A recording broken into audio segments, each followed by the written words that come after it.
యూజువల్గా ఈ ఇయర్ మనకి దేవుడు ఎక్స్పాన్షన్ గురించి, అంటే మనం విస్తరించడం గురించి మాట్లాడినప్పుడు ఏ వాక్యం ద్వారా మాట్లాడారు విస్తరించడం గురించి గుర్తుందా? 2 ప్రామిసెస్ ఇచ్చారు. ఒకటి జెఫన్యా నుంచి, ఇంకొకటి తెలిసి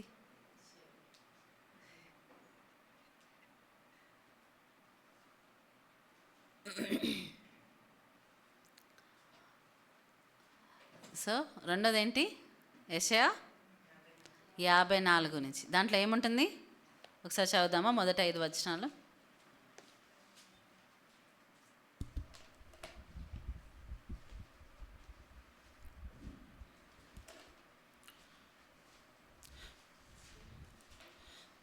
గొడ్రాల పిల్లలు కననిదాన జయగీతమెత్తుము, ప్రసవ వేదన పడనిదాన జయకీర్తన నెత్తి ఆనందపడుము. సంసారి పిల్లల కంటే విడువబడిన దాని పిల్లలు విస్తారమగుదురని యెహోవా సెలవిచ్చుచున్నాడు. నీ గుడారపు స్థలమును విశాలపరచుము, నీ నివాస స్థలముల తెరలు నిరాటంకముగా సాగనిమ్ము. నీ త్రాళ్లను పొడుగు చేయుము, నీ మేకులను దిగగొట్టుము. కుడివైపునకును ఎడమవైపునకును నీవు వ్యాపించెదవు. నీ సంతానము అన్యజనముల దేశమును స్వాధీనపరచుకొనును. పాడైన పట్టణములను నివాస స్థలముగా చేయును. భయపడుకుము, నీవు సిగ్గుపడనక్కరలేదు. అవమానమును తలంచుకుము, నీవు లజ్జపడనక్కరలేదు. నీవు నీ బాల్యకాలపు సిగ్గును మరచుదువు, నీ వైధవ్యపు నిందను ఇక మీదట జ్ఞాపకము చేసుకొనవు. 5వ వచనం. నిన్ను సృష్టించిన వాడు నీకు భర్తయ్య ఉన్నాడు. సైన్యములకు అధిపతియగు యెహోవా అని ఆయనకు పేరు. ఇశ్రాయేలు యొక్క పరిశుద్ధ దేవుడు నీకు విమోచకుడు. చాలమ్మా. సర్వలోకమునకు దేవుడని ఆయనకు పేరు. ఆమెన్. సో ఇక్కడ మనం చూస్తే ఈ 5 వచనాలు, ఫస్ట్ది ఏమైంది? జెఫన్యాలో మనం చూసినప్పుడు దేవుడు రెస్టరేషన్ గురించి సమకూర్చడం గురించి మాట్లాడుతూ ఉన్నారు. మరి 54వ అధ్యాయం యెషయాలో మనం చూసినప్పుడు విస్తరించడం గురించి మాట్లాడుతున్నాం. సో ఈ ఇయర్ మనకి డబుల్ బ్లెస్సింగ్ దేవుడు మనకి ఇచ్చాడు, రెండు పోర్షన్స్గా. సో నేను ఎందుకు చెప్తున్నా ఈ మాట అంటే, మనము విస్తరించడము, మనము ఆలోచించి మనం దాని గురించి మనము ప్రార్థన చేయకపోతే మనము ఎక్కడున్నామో అక్కడ 10 సంవత్సరాలు, 20 సంవత్సరాలు, 30 సంవత్సరాలు, 60 సంవత్సరాలైనా అలాగే ఉంటామేమో. కానీ మనము ఎప్పుడైతే మనము ఈ యొక్క సంఘము యొక్క విజన్ గురించి మాట్లాడాము, సంఘంలో ఉన్న పాస్టర్స్ గురించి మాట్లాడాము. సో 2 పాస్టర్స్ వెళ్ళిపోయారు, కానీ సంఘ దర్శనము కొనసాగాలని గురించి మాట్లాడాం. సో నేను నిన్న మన వర్షిప్ టీం వాళ్ళతో మాట్లాడుతున్నప్పుడు దర్శనం గురించి దేవుడు నాకు ఇచ్చిన ఆలోచన ఏంటంటే, దర్శనం ఎంతదంటే, ఇప్పుడు సపోజ్ నేను చెప్పిన ఎగ్జాంపుల్ చెప్తున్నాను. సపోజ్ దర్శనం ఒక 100 సంవత్సరాలు లేకపోతే ఒక 200 సంవత్సరాలు ఆ దర్శనం కొనసాగాలనుకోండి. ఆ దర్శనం కొనసాగాలంటే మరి ఇక్కడ మనుషులు అంత లైఫ్లో ఉంటారా? యేసుప్రభు రాకడ వరకు దర్శనం కొనసాగాలనుకుందాం, ఉండం. సో ఏంటి, దర్శనం ఆగిపోవాలా? ఆగిపోదు. దర్శనం ఏం చేయాలి? కొనసాగాలి. అంటే దర్శనంలో మనందరం మన పాత్ర ఏంటో మనం కంప్లీట్ చేసుకొని, మనము మనం దేవుడు మన నెట్టు పంపిస్తే అటు వెళ్ళడమో, లేకపోతే మరి ఆ దర్శనము అంటే మన లైఫ్ ఇక్కడికి ఆగిపోవడమో జరుగుతుంది. దాని మాత్రాన దర్శనము ఆగిపోదు. ఇప్పుడు ఫౌండర్స్గా ఇప్పుడు రత్నాకర్ నేను ఉన్నా, ఆ దర్శనము ఇక్కడికి వచ్చి ఆరంభించిన అంతం వరకు ఉంటామన్న గ్యారంటీ ఉండదు. కాకపోతే ఏమవుతుంది? దర్శనము కొనసాగుతుంది. హల్లెలూయా. దర్శనము కొనసాగాలి. ఒకవేళ దేవుడి నుంచి వచ్చిన దర్శనం అయితే ఆగిపోకుండా ఏమవుతుంది? అది కొనసాగుతుంది. కొన్ని చూస్తే ఇప్పుడు మరి వెస్లీ సంఘాలు కానీ, బాప్టిస్ట్ సంఘాలు కానీ ఎన్నో 100 సంవత్సరాల కింద స్థాపించినవి కదా, ఇప్పటికీ కొనసాగుతున్నాయి. సో ఆ దర్శనంతో వచ్చారు. కాకపోతే ఆ దర్శనాన్ని నెరవేర్చడము విధానాలు మారుతుండొచ్చు, మనుషులు మారుతుండొచ్చు, కానీ దర్శనం ఎంత పెద్దదంటే అది యేసుప్రభు రాకడ వరకు కొనసాగాల్సిన అవసరం ఉన్నది. సో ఇప్పుడు అయితే మనం ఈ దర్శనంలో మన పాత్ర ఏంటి, ఎక్స్పాన్షన్లో మన పాత్ర ఏంటి. దేవుడు అన్నాడు ఈ యొక్క సంఘానికి ఇచ్చిన వాగ్దానం ఏంటి, ఒకటి రెస్టరేషన్, రెండోది ఎక్స్పాన్షన్. సో ఈరోజు నేను ఎక్స్పాన్షన్ గురించి మాట్లాడాలని దేవుడు నాకు ప్రేరేపించాడు. సో ఎక్స్పాన్షన్ అంటే మనము విస్తరించడం గురించి నేను ఇచ్చేసినప్పుడు, సంఘము అన్న మాట, మనము సంఘం గురించి విస్తరించడము, సంఘం గురించి ఎక్కడ విన్నాం, మనము ఎక్కడ విన్నాం, బైబిల్లో అంటారా, కరెక్టే, బైబిల్లో విన్నాం. కానీ సో ఆది సంఘం, నేను ఎప్పుడైనా కానీ నాకు ఏదైనా థాట్ వస్తే దానికి బైబిల్లో రెఫరెన్స్ ఎక్కడుంది, బైబిల్లో దీని గురించి ఎక్కడ రాయబడింది, ఏం చెప్పబడింది అని నేను ఎప్పుడు ఆలోచిస్తాను. ఫస్ట్ మనకేంటి, దేవుని వాక్యమే ఆధారం. సో మన దేవుని వాక్యం ఆధారం చేసుకొని మనం ఏదైనా మనం ఆలోచించాలి. సపోజ్ ఒక ఆలోచన వచ్చింది, ఒక తలంపు వచ్చింది, ఆ తలంపుకి బేసిస్ ఏంటి, ఆ తలంపు దానికి ఆధారం ఏంటి అని మనం ఖచ్చితంగా ఆలోచించాలి. ఇప్పుడు మీకైనా నాకైనా మరి సంఘ పెద్దలకైనా ఒక ఆలోచన వచ్చిందంటే మనం ఏం ఆలోచించాలి, దానికి బేస్ ఏంటి, అది ఎక్కడి నుంచి ఆరంభమైంది, ఇది కరెక్టా కాదా, ఎక్కడ తెలుస్తుంది, వాక్యంలో. సో నాకు ఇప్పుడు ఒక ఆలోచన వచ్చింది, సంఘం ఎక్స్పాన్షన్ గురించి మాట్లాడుతున్నప్పుడు ఓకే, సంఘము ఎక్స్పాన్షన్, ఈ రెండు మాటలు మనం ఎలా అంటే సిద్ధపడాలి అనే విషయం నేను చెప్తున్నా. సో సంఘము ఎక్స్పాన్షన్ అనే మాటలు ఎక్కడి నుంచి మనం వింటున్నాం. సో అది విన్నప్పుడు మనం చూస్తాం, అపోస్తుల కార్యములు ఇస్ ద బెస్ట్ బుక్. దాని గురించి మనము యాక్చువల్లీ బాగా ధ్యానించి మనము ఇచ్చేయాల్సిన ఇది, ఎందుకంటే that is apt to this generation. అంటే ఈ సమయానికి యేసుప్రభు రాకడ వాళ్ళు అప్పుడే వస్తుందన్న అంత ఇదిగా మరి వాళ్ళు పని చేస్తే, వాళ్ళు నమ్మితే మనం ఇంకా ఎంత నమ్మాలి. అయితే విల్సన్ బ్రదర్ మరి ప్రభు దగ్గరికి వెళ్ళాక నాకు చర్చ్ గురించి ప్రార్థన చేస్తున్నప్పుడు నాకు దేవుడిచ్చిన ఆలోచన ఏంటంటే, మరి పాస్టర్ ఎవరు అని నేను ఆలోచిస్తున్నప్పుడు, మరి ఆ సమయానికి ఉండొచ్చు, నేను ఇదేదో నిత్యత్వానికి ఇదే కొనసాగుతుందని నేను అనట్లేదు, ఆ సమయానికి ఉండొచ్చు. బట్ ఆ సమయంలో దేవుడు నాకేం చెప్పాడంటే, యూ హ్యావ్ ఇనఫ్ రిసోర్సెస్, మీ దగ్గరే కావాల్సిన రిసోర్సెస్ ఉన్నాయి అన్నారు. సంఘము మీలో ఉన్న రిసోర్సెస్ చాలు అన్నారు. సో నేను అనట్లేదు దట్ ఇప్పుడు మనం సంఘంగా పాస్టర్ కోసం ప్రార్థన చేయడము, లీడర్స్ కోసం ప్రార్థన చేయడం తప్ప నేను అనట్లేదు. కాకపోతే దేవుడు ఏమంటున్నాడంటే, మన దగ్గర ఇన్నఫ్ రిసోర్సెస్ ఉన్నాయి అంటున్నాడు. మన దగ్గర ఉన్నాయి రిసోర్సెస్ అంటే అర్థం ఏంటి, ఇప్పుడు నాకు 50,000 రూపాయలు నేను ఒక దగ్గర కట్టాలి అంటే ఇప్పుడు నా దగ్గర ఇన్నఫ్ రిసోర్సెస్ ఉన్నాయి అంటే దాని అర్థం ఏంటి చెప్పండి. ఇప్పుడు నేను ఒక 50,000 రూపాయలు ఒక దగ్గర కట్టాలి, నా దగ్గర కావాల్సింది ఉంది అని అంటే దాని అర్థం ఏంటి, 50,000 నా దగ్గర ఉన్నాయి, దాని నుంచి నేను తీసి కట్టాలి. ఇప్పుడు దేవుడు మన దగ్గర కావాల్సిన రిసోర్సెస్ అంటే కావాల్సిన ఏమంటారు రిసోర్సెస్, తెలుగు వర్డ్ అయ్యా, వనరులు ఉన్నాయి అంటే మన దగ్గర. అంటే ఇప్పుడు సంఘంలో ఏమేమి కైండ్ ఆఫ్ పరిచర్యలు ఉంటాయి చెప్పండి, సంఘంలో ఏమి పరిచర్యలు ఉండాలి, అపోస్తలు, ప్రవక్తలు, సువార్తికులు, బోధకులు, కాపర్లు, వీళ్ళందరూ ఉండాలా? సో ఉండాలా లేదా? సో అంటే ఇప్పుడు కావాల్సిన రిసోర్సెస్ ఉన్నాయి అని దేవుడు మనకు చెప్తే దాని అర్థం ఏంటి అంటే ఏంటి చెప్పండి, అందరు మాట్లాడాలి. ఏంటి, ఎక్కడ ఉన్నట్టు, మనలోనే ఉన్నట్టు.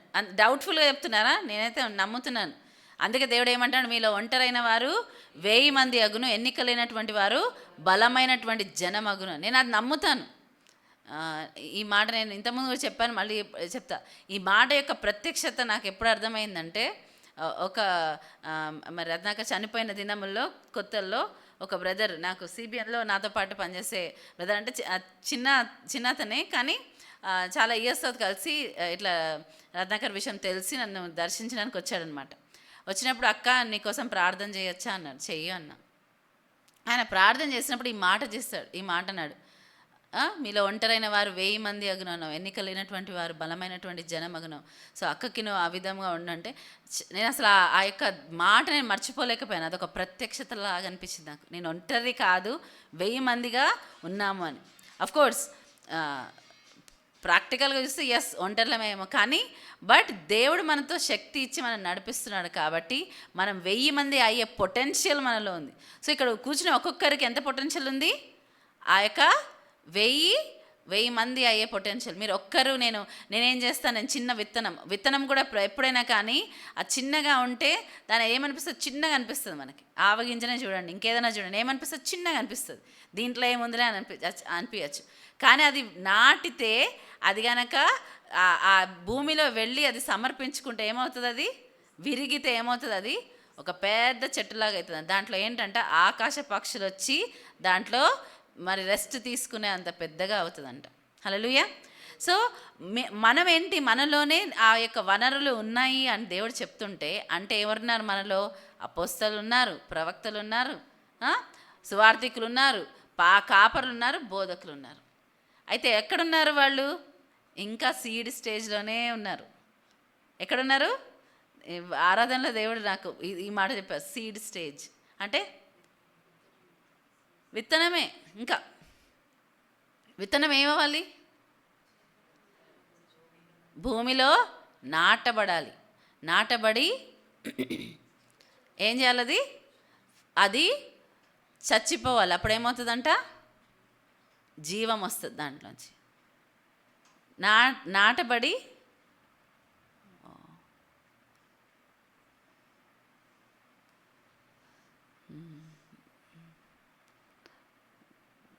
Bhaskar uncle is no more. So వాళ్ళ సంఘము మరి కుటుంబం కోసము ఒక్క నిమిషం ప్రార్థన చేద్దాం. హల్లెలూయా, స్తోత్రం ప్రభువా, పరిశుద్ధుడనైనా మరి భాస్కర్ అంకుల్ వాళ్ళ కుటుంబాన్ని, సంఘమును ముఖ్యంగా జ్ఞాపకం చేసుకోండి అయ్యా. సంఘం నీది ప్రభువా. నేను అవుతానైనా ఇప్పుడేమేమి మాట్లాడాము, దర్శనం ఒకరి ద్వారా మొదలైండొచ్చు, కానీ అది నీ రాకడ వరకు కొనసాగాలి ప్రభువా.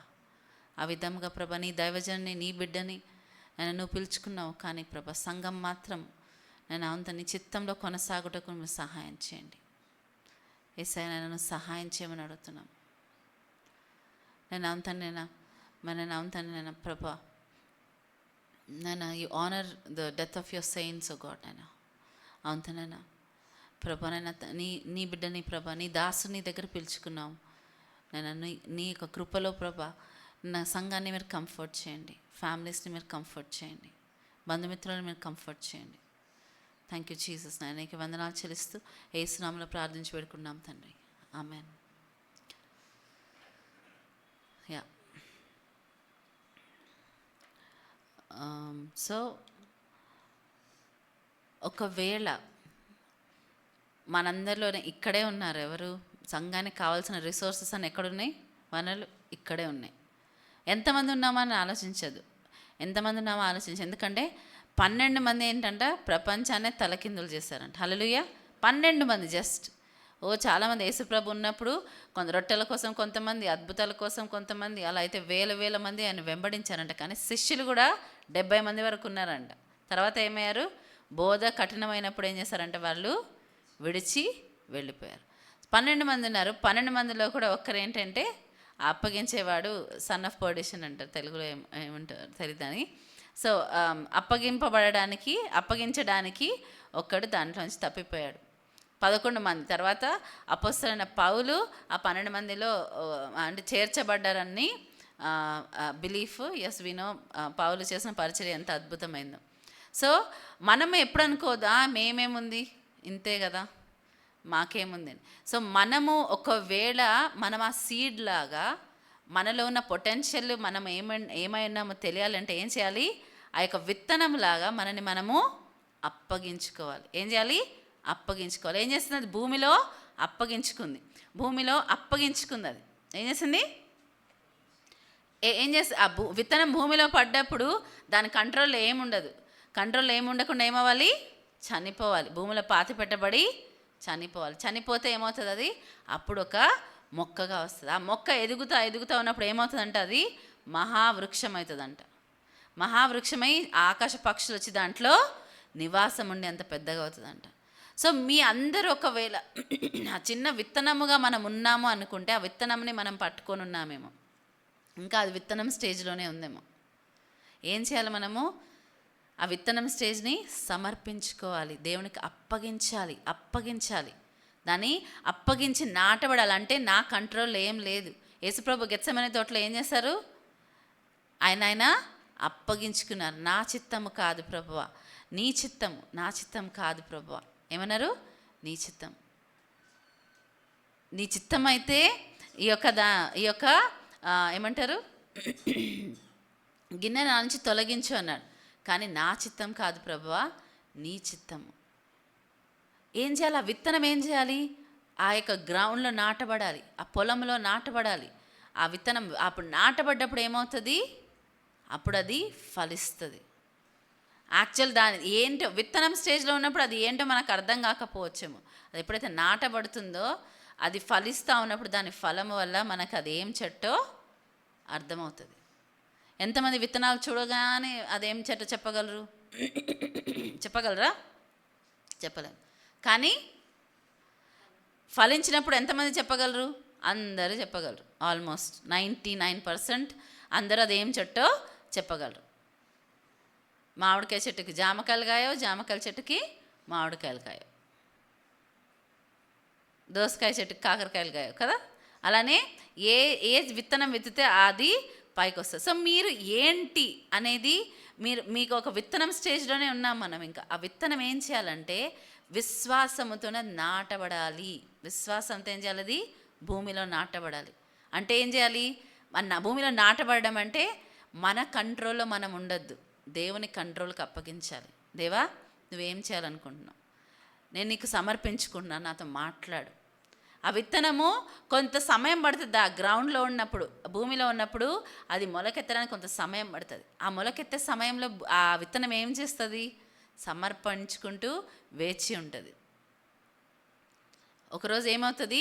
ఆ సమర్పణ జరుగుతూ ఆ విత్తనము మొత్తము పగిలిపోతుంది. అంటే చనిపోతుంది. చనిపోయి ఏమొస్తుంది? దాంట్లోంచి నూతన జీవం వస్తుంది. అంటే మనం ఆ విధంగా సమర్పించుకుడు ప్రాక్టీస్ చేస్తూ ఉంటే ఏమవుతుందంటే ఒకరోజు ఆ విత్తనము మొలకెత్తుతుంది. మీలో ఉన్న పిలుపు, మీలో ఉన్న ఇది దేవుడు దాన్ని బయటికి తీసుకొస్తాడు. ఓకే, మనం ఎప్పుడైతే ఆ విత్తనం స్టేజ్లోనే ఉన్నామనుకో, ఆ విత్తనము అలాగే ఉంటుంది. ఒకసారి చదవండి, యోహాను 12వ అధ్యాయం అనుకుంటున్నా వర్డ్, జాన్ 24వ వచనం చదవమ్మా. 24వ వచనం.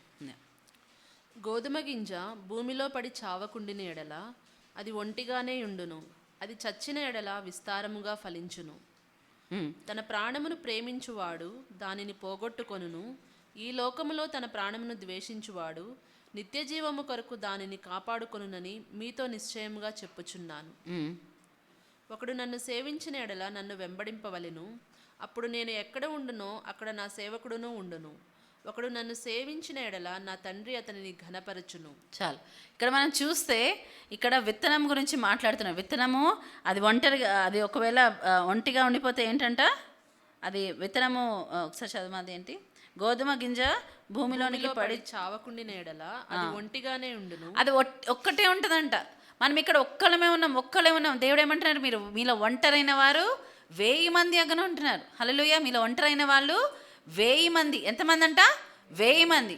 మీరు ఒక్కసారి ఆలోచించండి. ఆ చిన్న ఏమంటారు, మస్టర్డ్ సీడ్, ఆవగింజ భూమిలో నాటబడ్డప్పుడు అదేమవుతుంది? ఒకటే ఆవగింజ వస్తుంది. ఒక చెట్టుకి 100,000 1000 మనకు తెలియని కూడా తెలియదు, మనం కౌంట్ చేయలేం. అది కాకుండా మహావృక్షమై ఎంతోమందికి ఆశ్రయం ఇస్తుందంట. సో నాలో ఆ విత్తనాన్ని మనం ఏం చేయాలి?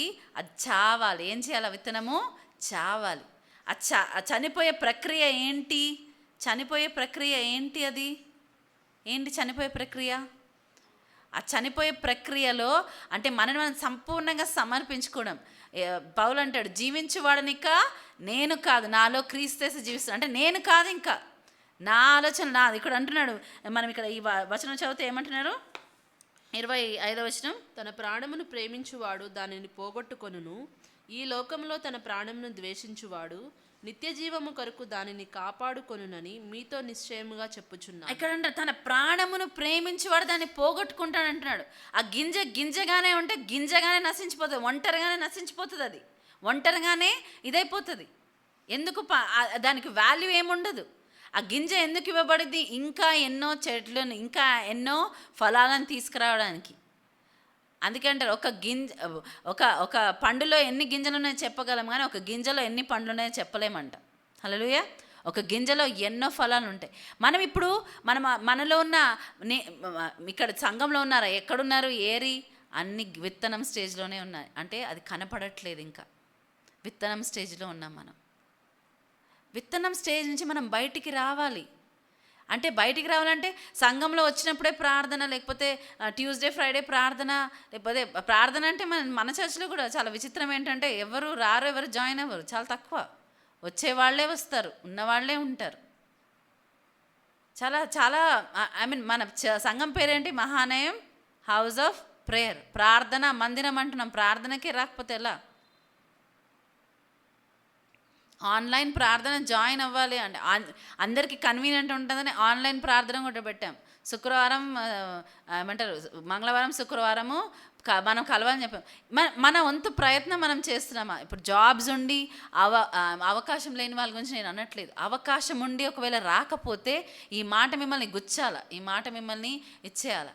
మీరు చిన్న చిన్న సాక్రిఫైజెస్ చేయడానికి రెడీ ఉండరు. కానీ నా పిలుపు ఏంటి అంటే పిలుపు నెరవేర్చబడాలంటే దానికి ఒక ప్రైజ్ పే చేయాలి, దానికి ఒక వెల చెల్లించాలి. ఆ వెల ఎట్లుండొచ్చు? యేసు ప్రభు ఒకసారి 1 పేతురు 4:1 చదువు.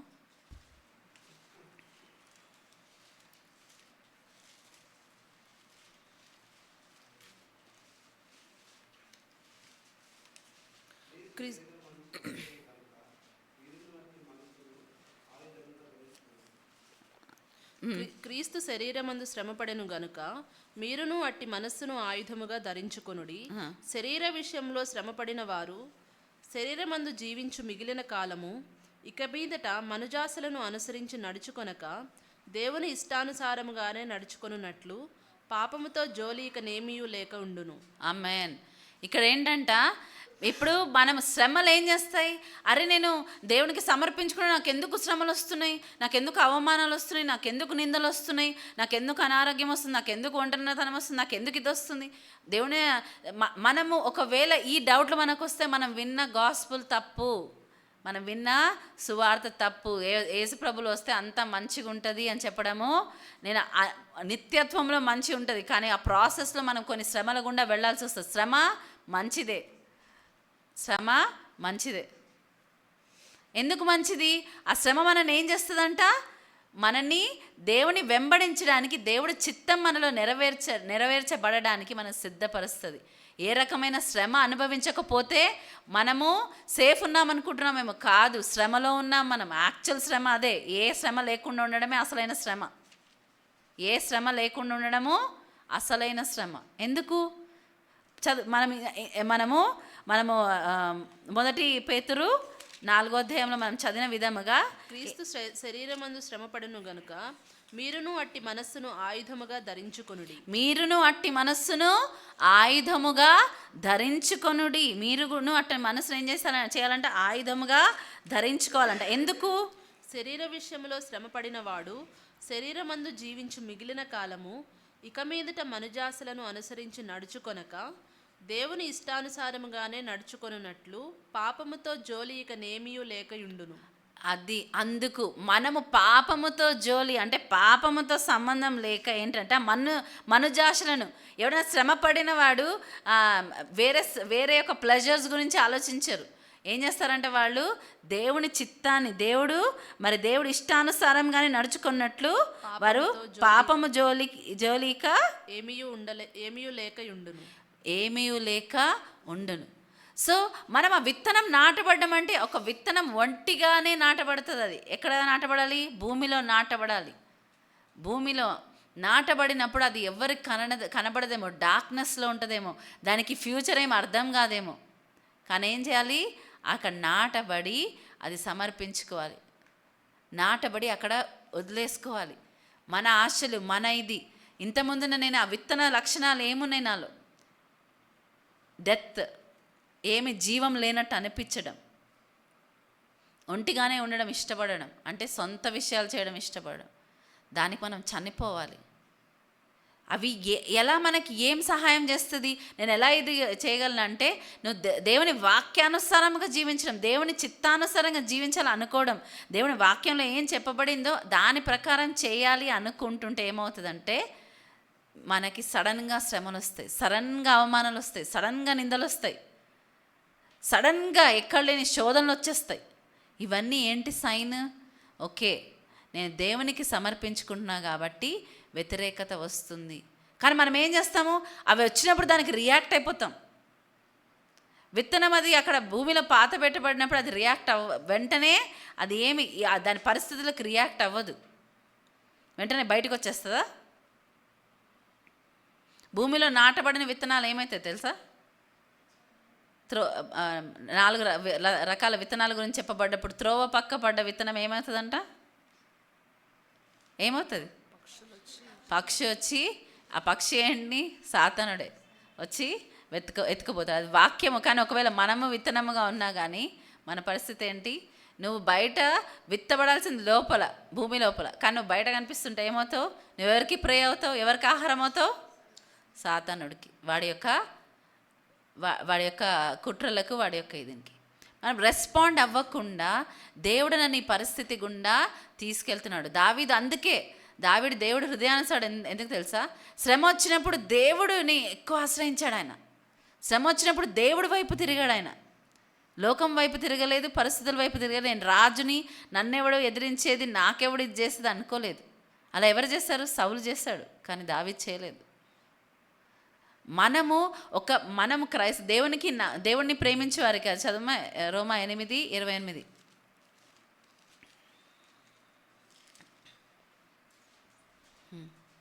దేవుని ప్రేమించు వారికి, అనగా ఆయన సంకల్పము చొప్పున పిలువబడిన వారికి మేలు కలుగుటకై సమస్తమును సమకూడి జరుగుచున్నవని ఎరుగుదము. దేవుని ప్రేమించు వారికి, అనగా తన సంకల్పం చొప్పున పిలువబడిన వారికి, అనగా తన సంకల్పం చొప్పున పిలువబడిన సమస్తము సమకూడి మేలు కొరకే జరుగును. దేవుని ప్రేమిస్తే మనకి ఏదైనా చాలా తేలిక అనిపిస్తుంది. ఇంతేనా? ఓకే. కానీ నాకు నిత్యత్వంలో ఎంతో మంచిది వెయిట్ చేస్తుంది. చిన్న ఉదాహరణ చెప్తాం. ఏదైనా చికెన్, మటన్ మీకు ఇష్టమైనది ఇంట్లో వండుతుండే ఏం చేస్తారు? మీ టైం దాటిపోతుంది, లంచ్ టైం దాటిపోయి ఏం చేస్తారు? శ్రేష్టమైనది వస్తుంది కాబట్టి కొంచెం ఎక్కువ వెయిట్ చేస్తాను అనుకోరా? అనుకుంటాం. ఎందుకంటే శ్రేష్టమైనది అక్కడ ఉంది, నాకు కావాల్సింది అక్కడ ఉంది కాబట్టి కొంచెం లేట్ అయినా నేను వెయిట్ చేస్తా. అందుకే యాకోబు గురించి చూస్తే ఏమంటాడు? ఆయనకి 7 సంవత్సరాలు కష్టపడితే ఆయనకి ఏం అనిపించలేదంట, ఉట్టిగా ఇట్లా అయిపోయినట్టు అనిపించింది. ఎందుకు? ఆయన రాహేల్ని అంత ప్రేమించాడు ఆయన. 7 సంవత్సరాలు ఎవరైనా ఒక కోసం వెయిట్ చేయాలంటే ఏం చేస్తారు? పోన్లే నువ్వు కాకపోతే ఇంకొకళ్ళు, ఇదేంటి అనుకుంటాం ప్రేమ లేకపోతే. కానీ ఏం చేస్తాడు యాకోబు? 7 సంవత్సరాలు, మళ్ళీ ఇంకొక 7 సంవత్సరాలు, 14 సంవత్సరాలు వెయిట్ చేస్తాడు. మోసం చేయబడ్డాడు కాబట్టి. మనం ఆ విత్తనముగా ఉంటే నాటబడడానికి ఇష్టపడాలి.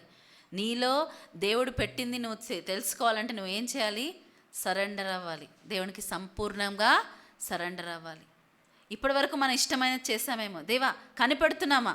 ఆ సైలెన్స్లో మనం అనుకోవచ్చు, యేసు ప్రభువు ఈ లోకంలో ఉన్న వాళ్ళకి 3 దినములు పాతి పెట్టబడ్డాడు. 3 దినంలో ఎంతో గొప్ప కార్యాలు జరిగాయి.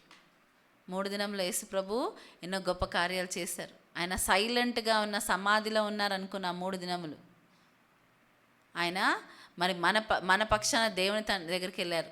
మరి నోవా కాలంలో చనిపోయిన వారికి ఆయన పాతాళంలోకి వెళ్ళి చెరగా పట్టుకున్నాడని ఉంటుంది. ఇవన్నీ కూడా మనం చూస్తే మనం ఏం చూస్తున్నాం ఇక్కడ? మనము దేవుడు సైలెంట్గా ఉన్నా మనకు అనిపించవచ్చు సైలెంట్గా ఉన్నాడు, కానీ అక్కడ ఏం జరుగుతుంది? గొప్ప విషయాలు జరుగుతూ ఉన్నాయి బ్యాక్గ్రౌండ్లో.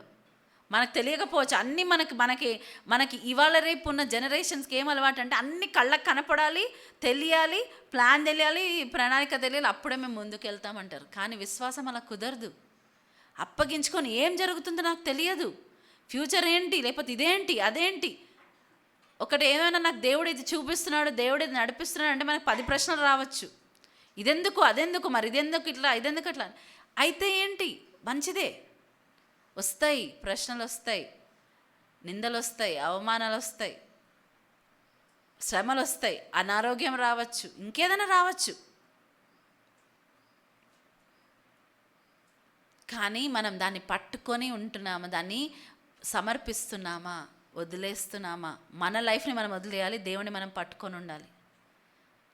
ఆ విత్తనము నాటబడి అది చస్తేనే కానీ అది ఫలించదంట. అందుకే యేసుప్రభు ఏమంటున్నారు, ఎవరైతే తన ప్రాణాన్ని ప్రేమించేవాడు దాన్ని పోగొట్టుకొను, కానీ నా నిమిత్తము తన ప్రాణాన్ని, ఇక్కడ ఏమంటారు, తన ప్రాణమును ప్రేమించువాడు దాన్ని పోగొట్టుకొను, ఈ లోకంలో తన ప్రాణమును ద్వేషించువాడు నిత్య జీవము కొరకు దాన్ని కాపాడుకొని మీతో నిశ్చయముగా చెప్పుచున్నాను. ఇక్కడ విత్తనముతో ప్రాణాన్ని పోలుస్తున్నాడు దేవుడు. అర్థమవుతుందా మనకి? విత్తనంతో ఏం పోలుస్తున్నాడు? ప్రాణం. నువ్వు నీ కోసం దాచిపెట్టుకుంటే నువ్వు దాన్ని పోగొట్టుకుంటావు. నువ్వు నీ కోసం దాచిపెట్టుకుంటే దాన్ని పోగొట్టుకుంటావు. కానీ నువ్వు ఎప్పుడైతే దేవుని నమ్మి ఆయన రాజ్యంలో విత్తుతావో, ఆయన పొలంలో విత్తుతావో, ఏమవుతుంది? అది ఫలిస్తుంది, విస్తారమైన ఫలం. గోధుమ గింజ ఒక్కటే ఉండొచ్చు, కానీ అది ఎన్నో గింజలను ఇస్తుంది. దేవుడు మనని ఆశపడుతున్నాడు.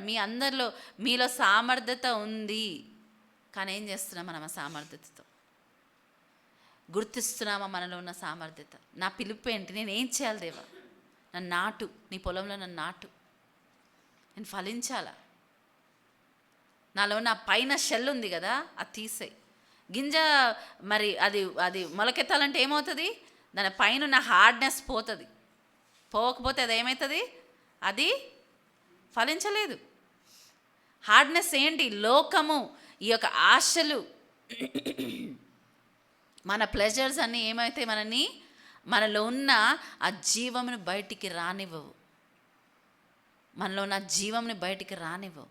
మనం ఏం చేయాలి? ఆయన కోసం నిందలైన అవమానాలైన మనం చూస్తే యేసుప్రభు అంట, మనము ఎవరి వైపు చూడాలంటే మన విశ్వాసమును కర్తయు దాన్ని కొనసాగించు యేసు వైపు చూడాలంట. ఎందుకు చూడాలంట? ఎందుకు చూడాలి చెప్పగలమా? ఎక్కడుంటుంది ఆ మాట? హెబ్రీయులకు రాసిన పత్రిక 12వ అధ్యాయము 2వ వచనం చూడండి. 12వ అధ్యాయము 2వ వచనం.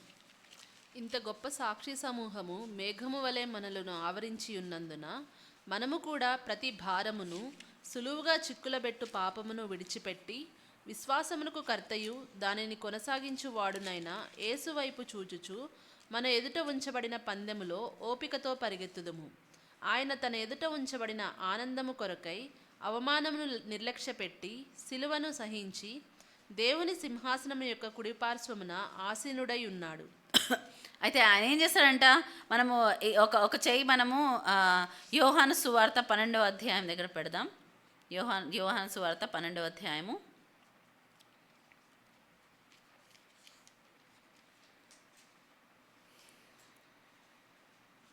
గోధుమ గింజ. సో 24వ వచనం చదవమ్మా. గోధుమ గింజ భూమిలో పడి చావకుండిన ఎడల అది ఒంటిగానే ఉండును, అది చచ్చిన ఎడల విస్తారముగా ఫలించును. తన ప్రాణమును ప్రేమించువాడు దానిని పోగొట్టుకొనును, ఈ లోకంలో తన ప్రాణమును ద్వేషించువాడు నిత్య జీవము కొరకు దానిని కాపాడుకొనునని మీతో నిశ్చయముగా చెప్పుచున్నాను. 26వ వచనం చదవ ఒకసారి. ఒకడు నన్ను సేవించిన ఎడల నన్ను వెంబడింపవలెను. చాలు, ఇక్కడ మనం ఆగుదాం, ఆలోచిద్దాం. ఇక్కడ మనం ఏం చూస్తున్నాం? యేసుప్రభు ఏం చేస్తారంట? హెబ్రీ 12 2వ వచనంలో చూస్తే మనం ఏంటి? తన ఎదుట ఉంచబడిన ఆనందము కొరకు, ఆయన తన ఎదుట ఉంచబడిన ఆనందం, అక్కడి నుంచి చదువుదాం. ఆయన తన ఎదుట ఉంచబడిన ఆనందము కొరకై అవమానమును నిర్లక్ష్యపెట్టి సిలువను సహించి దేవుని యొక్క సింహాసనమును యొక్క కుడిపార్శ్వమున ఆసీనుడై ఉన్నాడు. ఆయన ఏం చేశాడో మొదట డైరెక్ట్గా వెళ్ళిపోయాడా? ఇక్కడ వచ్చి మీకు 2 ఇన్స్ట్రక్షన్స్ మనకి ఒక 4 మాటలు చెప్పేసి ఆయన పైకి వెళ్ళిపోయారా? లేదు. ఆయన ఏం చేశాడంట? ఆయన ఎదుట ఉంచబడిన ఆనందము కొరకై అవమానమును నిర్లక్ష్యపెట్టి సిలువను సహించి. దీనిపైన మన ధ్యానం ఉండాలి. అవమానమును నిర్లక్ష్యపెట్టి సిలువను సహించి. నన్ను మీరు ఏమంటున్నారు, ఒకవేళ మీరు ఒకడు నన్ను సేవించిన యెడల నన్ను వెంబడింపవలెను, ఒకడు నన్ను సేవిస్తున్నాడు అనుకుంటే ఏం చేయాలంట, నన్ను వెంబడించాలి. నన్ను వెంబడించాలి. ఎలా మనం యేసు ప్రభుని వెంబడిస్తాము? వాక్యానుసారంగా ఉండడమే. ఎందుకంటే ఆది యందు వాక్యం ఉండడం, వాక్యము దేవుడై ఉండను అని మనం చూస్తున్నాం. ఆ వాక్యం ఎవరు? యేసు ప్రభువే. ఆయన వచ్చి ఒక శరీరధారి అయి మన మధ్యలో వచ్చి కృపా సత్య సంపూర్ణంగా ఆయన మన కృప మరి దీంట్లో ట్రూత్గా ఆయన మరి సత్యముగా ఆయన మన మధ్యలో జీవించి మనకి ఏం చూపించాడు? ఆయన ఒక మాదిరి చూపించారు, ఎలా నడుచుకోవాలి. ఆయన బోధలు మనం వింటే, ఆయన నడిచిన విధానం చూస్తే, ఆయన క్షమాపణ, ఆయన ప్రేమ చాలా ఆశ్చర్యం అవుతుంది. ఎప్పుడైతే మనం యోహాను 13వ అధ్యాయం మనం చూస్తే, దాంట్లో డీటెయిల్స్కి వెళ్ళక్కర్లేదని చెప్తాను. అక్కడ మనం చూస్తే లాస్ట్ సప్పర్ జరుగుతుంది. లాస్ట్ సప్పర్ జరిగినప్పుడు ఆయన ఏం చేస్తాడు? అందరూ దాంట్లో నాలో మీలో ఉన్న ఒక్కడు నన్ను ఈరోజు నన్ను అప్పగించబోతున్నాడు అంటే ఎవడు వాడు అని అందరూ శిష్యులు అనుకుంటారు. కానీ నాతో పాటు గిన్నెలో ఆ పాత్రలో చేయి వేసిన వాడే అని చెప్తాడు. సో ఎవరు వేస్తారు మనకు తెలుసు. ఇస్కరియోతు యూదా దాంట్లో చేసి నేనేనా అంటాడు. అవును, యేసు ప్రభు కన్ఫర్మ్ చేస్తారు అవునని. తర్వాత నువ్వు వెళ్ళి చేయవలసింది చేయి అని చెప్పి అంటే ఆయనలో ఏమవుతుందంట, సాతాను ప్రవేశిస్తుందంట. సాతాను ప్రవేశించి తను చేయవలసిన పని ఏంటి? యేసు ప్రభువును అప్పగించడం. దానికైనా ప్రేరేపించి వెళ్ళిపోతాడు. దాని తర్వాత ఒకవేళ నేను ఇంతకుముందు కూడా ఈ మాట చెప్పాను అనుకుంటా, ఒకవేళ నేనుంటే చెప్పేదాన్ని, వాడే మెయిన్ కల్ప్రిట్, దూరం పెట్టండి, అసలు దగ్గర రానివద్దు, అసలు ఇతనే అంతా చేసిందని చెప్పాడు. కానీ ఏమన్నాడు? ప్రేమ గురించి నేర్పించాడు. ఒకరికొకరం ఆదరించుకోవడం, ఒకరికొకరం ప్రేమలో సమర్పణ గురించి మనం ఇక్కడ చూస్తాం. అరే నిన్ను ఒక్కడు విడిచి వెళ్ళిపోయాడు, నిన్ను అవమానించాడు, నిన్ను అప్పగించబోతున్నాడు, మనం ఏం చేయాలి? వాళ్ళ కోసం ఏం చేస్తాం? మనము ద్వేషాన్ని వెల్లడిపరుస్తాం. కానీ ఏం చేశాడు యేసు ప్రభు? ప్రేమను చూపించాడు. అంటే ద్వేషానికి బదులుగా ప్రేమ చూపించాలంటే చాలా ఈజీయా? కాదు. దాంట్లో మనకి మనం చావాల్సి వస్తుంది. అర్థమవుతుంది? నా ఫీలింగ్స్ ఏమంటుంది? నన్ను ఇంత మాటనని ఒక చెంపదెబ్బ కొట్టాలనిపిస్తుంది, లేకపోతే వాడికి వ్యతిరేకంగా రివెంజ్గా ఏదో చేయాలనిపిస్తుంది. కానీ ఏం చేస్తాం? మనం ఆ ఫీలింగ్కి చచ్చిపోతామన్నమాట. ప్రతిసారి మనము దేవుని వాక్యానుసారంగా మనం ఎప్పుడైతే నడవాలనుకుంటామో మనం ఏం చేస్తున్నాం? ఈ శరీరానుసారమైన మనస్సుకు మనం చచ్చిపోతున్నాం. శరీరం ఒకటి చెప్తూ ఉంటుంది, ఆత్మ ఒకటి చెప్తూ ఉంటుంది. శరీరం చెప్పిన దానికి చచ్చిపోతున్నాం. మనం చచ్చిపోతున్నప్పుడల్లా మనకేమవుతుంది? మనం జీవానికి దగ్గర అవుతున్నాం.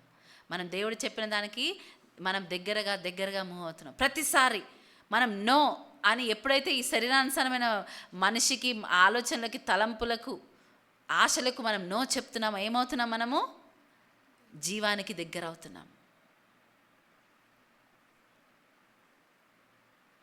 ఆయన ఏంటంటే అవమానం నిర్లక్ష్యం చేస్తాడంట. అంటే నిర్లక్ష్యం చేయడం అంటే ఏంటి? పట్టించుకోకపోవడం. ఆయన అవమానాన్ని పట్టించుకోకపోవడం అంటే ఆలోచించండి, ఎటువంటి అవమానం పొందారు? ఆయనను ఏమని పిలిచారు? ఈ లోకంలో ఉన్నప్పుడు ఆయన సాతాను అని చెప్పారు, బెల్జెబబ్ అన్నారు ఆయనని. ఎవరు ఈయన తండ్రి ఎవడో తెలియని వాడన్నారు. ఎంత అవమానాలు ఆయన అనుభవించాడు. అవి మాటల అవమానాలు వదిలేస్తే శిలువ పైన ఆయనకి ఏం జరిగింది? బాహాటంగా అవమానం జరిగింది. దిగంబరిగా ఆయన వేలాడాడు. ఆయన పైన ఉమ్మి వేశారు, ఆయన గడ్డాన్ని పీకేశారు, ఆయన శరీరాన్ని ఏం చేశారు? దున్నేశారు. దాన్ని ఏం చేశాడంట యేసు ప్రభు? నిర్లక్ష్యం చేశాడంటే పట్టించుకోలేదంట. మనం ఎవరైనా అని ఒక వాయిస్ రేజ్ చేసి మాట్లాడితే వాళ్ళు నాతో ఎట్లా మాట్లాడతారు, ఇట్లా ఎంతమంది అంటాం? ఆలోచించండి. ఆ మాట అనుకోనకుండా ఉన్న వాళ్ళు ఉన్నారా? అలుగుతారు, కోపం తెచ్చుకుంటారు. మనలో ఏది యాక్టివ్గా పనిచేస్తుంది? ఇంకా మనం ఫలించట్లేదు, నాకున్న పిలుపు తెలియట్లేదు, లేకపోతే నేను ఏం చేయాలో నాకు అర్థం కావట్లేదు అంటే నీలో శరీరం యాక్టివ్ ఉన్నంతసేపు ఆత్మ శరీరం రెండు ఆపోజిట్ డైరెక్షన్లో నడుస్తాయంట. ఆత్మ శరీరం ఏమవుతుంది? ఆపోజిట్ డైరెక్షన్ నడుస్తాయి. మనము మొదట ఎక్కడ సాక్షులుగా ఉండాలంట? యెరూషలేములోనే. మన ఇల్లు, మన సంఘంలోనే సాక్షులుగా ఉండాలి. ఫస్ట్ మన ప్రవర్తన మన గురించి మాట్లాడుతుందా? ఖచ్చితంగా మాట్లాడుతుంది. ఏదో నువ్వు దేవుడిని అనుసరిస్తున్న వాడవు దానవు, లేకపోతే దేవునికి వ్యతిరేకంగా ఉన్నవాడవు దానవని ఏం చెప్తుంది? మన ప్రవర్తన. అందుకే ఈ బాప్తిజం ఇచ్చి యోహాను బాప్తిజం ఇచ్చి ఏం చెప్తాడు? మారు మనస్సుకు తగిన క్రియలు చేయండి అని చెప్తాడు. ఏమంటారైనా? మారు మనస్సుకు తగిన క్రియలు, తగిన ఫలం ఫలించండి, లేకపోతే తగిన క్రియలు చేయండి.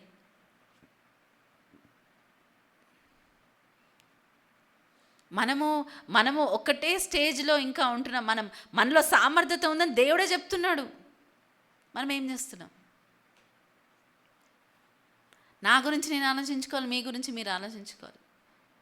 పక్కన వాళ్ళ గురించి వదిలేసేయండి. మీలో ఎంత సామర్థ్యత ఉందంటే మీరు మహావృక్షమై ఇతర పక్షులకు మీరు నివాసముగా ఉండేంత సామర్థ్యత దేవుడు మీలో పెట్టాడు. కానీ ఏమి ఇష్టపడుతున్నారు మీరు? గింజగానే ఉండాలి. ఆలోచించండి, గింజకి చెట్టుకి ఏమైనా సంబంధం ఉందా? ఆ గింజ నాటబడుతుంది, లోపల ఉంటుంది, పైకి ఏమొస్తుంది? మహావృక్షం వస్తుంది. మనం దేవుడికి సమర్పించుకొని దేవుడికి అప్పగిచ్చేస్తే మన ఆ విధంగా ఎదిగింపజేస్తాడు. అందుకే అంటాడు, దేవుని రాజ్యంను ఆయన నీతిని మొదట వెతకండి, అప్పుడు సమస్తం మిమ్మల్ని వెంబడిస్తాయి. నువ్వు నీ పనేంటి? నువ్వు దాంట్లో పడి చావాలి, అంతే. నువ్వు పడి చావాలి. అప్పుడు చచ్చినప్పుడు ఏమంటే లాజర్ని బయటికి పిలిచినట్టు దేవుడు మనని కూడా పిలుస్తాడు. లాజర్ బయటికి రా, మనని కూడా పిలుస్తున్నాడు దేవుడు. జీవము బయటికి రా, దేవుడు ఆజ్ఞాపిస్తాడు. ఏమవుతుంది అప్పుడు? జీవం వస్తుంది. ఒకటికి కాదు, రెండుకి కాదు, మనం ఎంతోమంది ఆకాశ పక్షులకు నివాసంగా మారుతామంట. అంత గొప్పగా మనం అవుతాం. మనం ఎప్పుడు ఇక్కడే చర్చ్లో కూర్చొని ఈ చర్చ్ చైర్లని వేడి చేయడానికి మనం పిలవలే దేవుడు. I'm sorry to say that. అంటే ఏమంటారు, నెగటివ్ సెన్స్లో అనట్లేదు. మనం ఇజ్రాయెల్ లాగా అయిపోతున్నామో ఆలోచించాలి. ఇజ్రాయెల్ పరిస్థితి 40 సంవత్సరాలు ఒక్కటే దగ్గర ఉన్నారు. కొంతమంది చాలా గర్వంగా చెప్పుకుంటారు, నేను 40 సంవత్సరాలు 20 సంవత్సరాలు లేకపోతే 50 సంవత్సరాలు ఇక్కడే ఉన్నా. సాడ్. ఎందుకంటే నువ్వు ఫలించి వృద్ధి పొంది నువ్వు వేరే దానికి ఆశీర్వాదకరంగా ఉండడానికి దేవుడు పిలిచాడు. నువ్వు ఒకటే చోట పాతుకొని ఉన్నావంటే సాడ్. ఏం పని చేయకుండా అదే పనిని 40 సంవత్సరాలు నేను చేస్తున్నావంటే, unless there is a different purpose for you, sad. I or you are in a sad position. కొంతమంది దేవుడు తర్ఫీదు ఇవ్వడానికి ఒక చోట పెడతాడు, మనుషులు వస్తుంటారు వెళ్తుంటారు అది వేరే. కానీ నువ్వు ఫలించని స్టేట్లో ఉండి, నేను ఇదే స్టేట్లో 40 సంవత్సరాల నుంచి ఉన్నా, ఇదే స్టేట్లో నేను 10 సంవత్సరాల నుంచి ఉన్నా. యాక్చువల్లీ 3 సంవత్సరాల సమయం తర్వాత ప్రతి ఒక్కరూ బోధకులుగా మారాల్సిన ఇది. పౌలు చెప్పలేదా ఆ మాట? చెప్పాడు. By now you have to be the teachers of the word అంటాడు.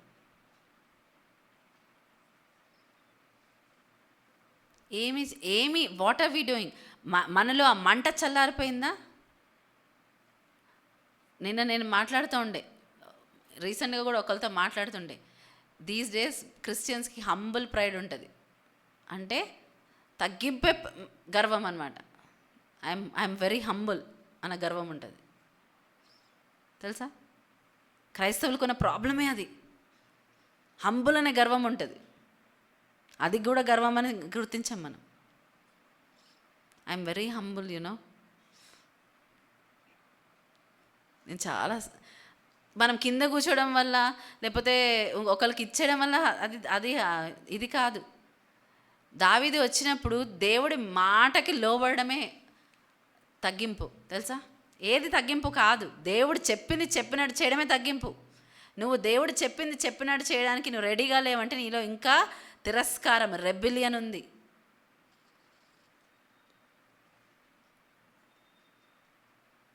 మోషే దేవుడు చెప్పింది చేశాడు. నోవా దేవుడు చెప్పింది చేశాడు. మనం మన గురించి ఏం రాయబడుతుంది రేపు? నా గురించి నాకు ఇది రాయబడాలంటుంది. మీనా యావత్తు చేశాను, దేవుడు చెప్పిన యావత్తు చేశాను, అది నా గురించి రాయబడాలి. మీ గురించి ఏం రాయబడాలి? దినవృత్తాంతంలో ఉన్న రాజుల గురించి రాసినట్టు రాయబడాలా? వారు ఇంత సమయము దేవుని వెంబడించారు, కాకపోతే ఈ సమయం తర్వాత వారిలో గర్వము ప్రవేశించింది, వారి పతన స్థితికి వెళ్ళిపోయారు. రాజైన ఉజయ గురించి రాయబడింది ఏంటి? అదే ఆయన దేవుడితో వెంబడించినప్పుడు అంట చాలా గొప్ప కార్యాలు చేశాడు. తర్వాత ఏమైందంట, ఆయన హృదయం గర్వించి తర్వాత స్థితి చూస్తే ఆయనకి ఏమొస్తుంది, కుష్టి రోగంతో మిగిలిన కాలం అంతా ఏం చేస్తారు, కుష్టి రోగిగా చనిపోయాడు. మీరు చూడండి, దినవృత్తాంతంలో ఉన్న రాజుల గురించి రాయబడిన జాబితా మీరు చదవండి. ఇన్ని రోజులు ఇన్ని అద్భుత కార్యాలు చేశారు కాగా ఏమైందంట, హఠాత్తుగా ఏదో అయిపోతుంది. మనం చావాలి.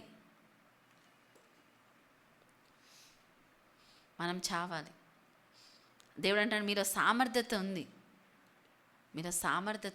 కానీ ఏం చేస్తున్నారు? సామర్థ్యత ఎక్కడుంది? మీలోనే ఉంది. మనం చస్తున్నామా?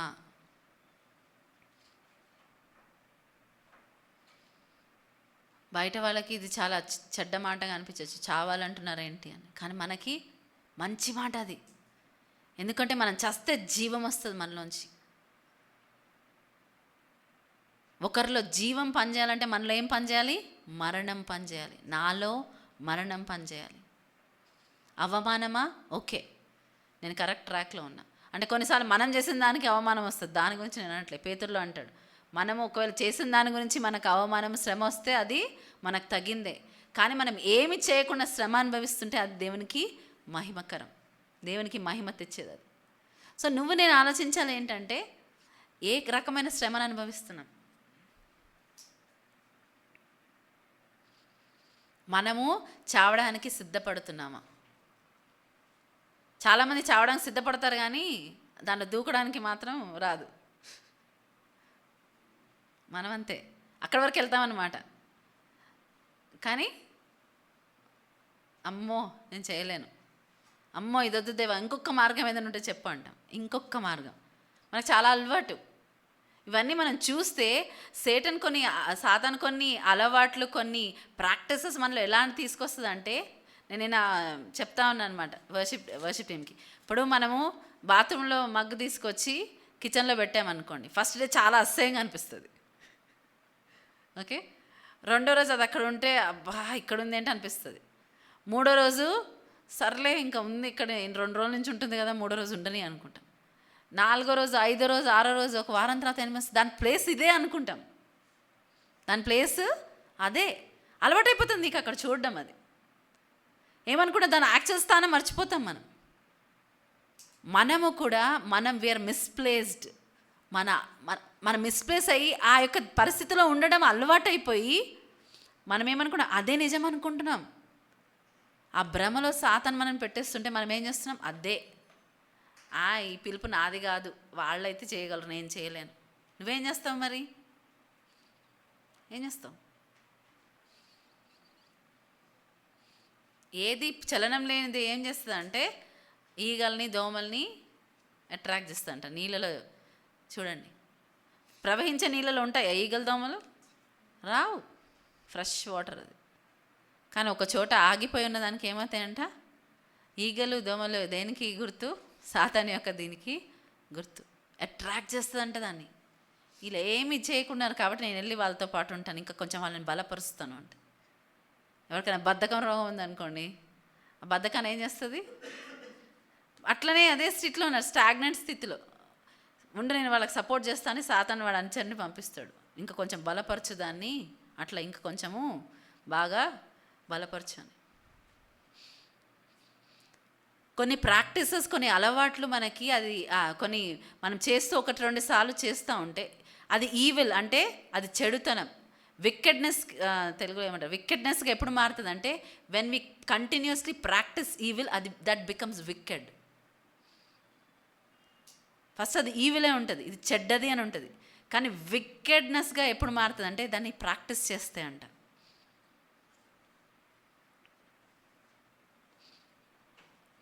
What are the practices that we have? మనం మిస్ప్లేస్డ్గా ఉన్నాము, ఆ మిస్ప్లేస్డ్ అయినదే నిజం అనుకుంటున్నాం మనం చాలా. నాలో ఇది లేదు, నాలో అది లేదు, నన్ను దేవుడు ఎందుకు వాడుకోవట్లే. దేవుడు ఏం చెప్పలేదు, మనలో సామర్థ్యత ఉందన్నాడు. మనుషుల్ని బట్టి ఉండదండి ఏది కూడా. ఇప్పటివరకు నేను అనుకున్నా ఇది నాది, ఇది కానీ దేవుడు నాతో మాట్లాడుతున్నాడు. సంఘం ఎవరిది? దేవుడిది. అందుకే నడుస్తుంది. లేకపోతే ఒకవేళ రత్నాకర్ స్టార్ట్ చేస్తే వాళ్ళు వెళ్ళిపోగానే ఆగిపోవాలి కదా.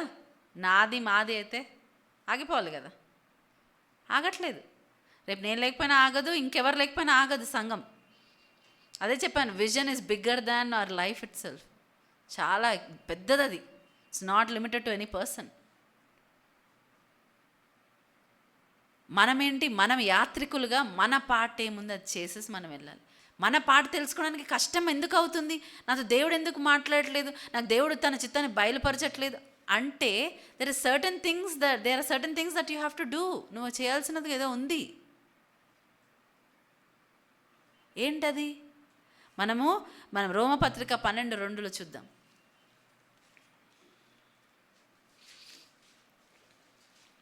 కాబట్టి సహోదరులారా, పరిశుద్ధమును దేవునికి అనుకూలమునైన సజీవ యాగముగా మీ శరీరములను ఆయనకు సమర్పించుకొనుడని దేవుని వాత్సల్యమును బట్టి మిమ్మును బతిమాలు కొనుచున్నాను. ఇట్టి సేవ మీకు యుక్తమైనది. మీరు ఈ లోక మర్యాదను అనుసరింపక ఉత్తమమును అనుకూలమును సంపూర్ణమునయున్న దేవుని చిత్తమేదో పరీక్షించి తెలుసుకొనినట్లు మీ మనస్సు మారి నూతన మగుట వలన రూపాంతరము పొందుడి. ఇక్కడ మనం ఆలోచించాలి. దేవుడు మాట్లాడుతున్నాడు, మీరు దేవుని చిత్తం ఉత్తమమును అనుకూలమునైన దేవుని చిత్తం ఏదో మీరు తెలుసుకోవాలంటే ఉత్తమమును అనుకూలమునైన సంపూర్ణమునై ఉన్న దేవుని చిత్తం ఏదో పరీక్షించి తెలుసుకున్నట్లు మీ మనస్సు మారి నూతన మగుట వలన రూపాంతరం పొందుడి. మన మనస్సు ఎలా మారాలి? అమ్మో అవమానం వస్తుంది, అమ్మో నిందొస్తుంది, దాన్ని దూరంగా ఉంటాను. అమ్మో వాళ్ళ దగ్గరికి వెళ్తే శ్రమ, వీళ్ళు ఏది చేస్తే శ్రమ, అరే అబ్బా వాళ్ళని భరించలేను. ఇండిపెండెన్స్ కావాలి అండ్ మనకి ఏ ప్రాబ్లమ్స్ ఉండదు. క్రిస్టియన్స్గా మనకి ఎందుకుంది యాటిట్యూడ్? ఆలోచించండి, మనలో ఉందా లేదా యాటిట్యూడ్? అవమానం పడే దగ్గర మనమెల్లా మన పిల్లల్ని అసలే పంపించాం.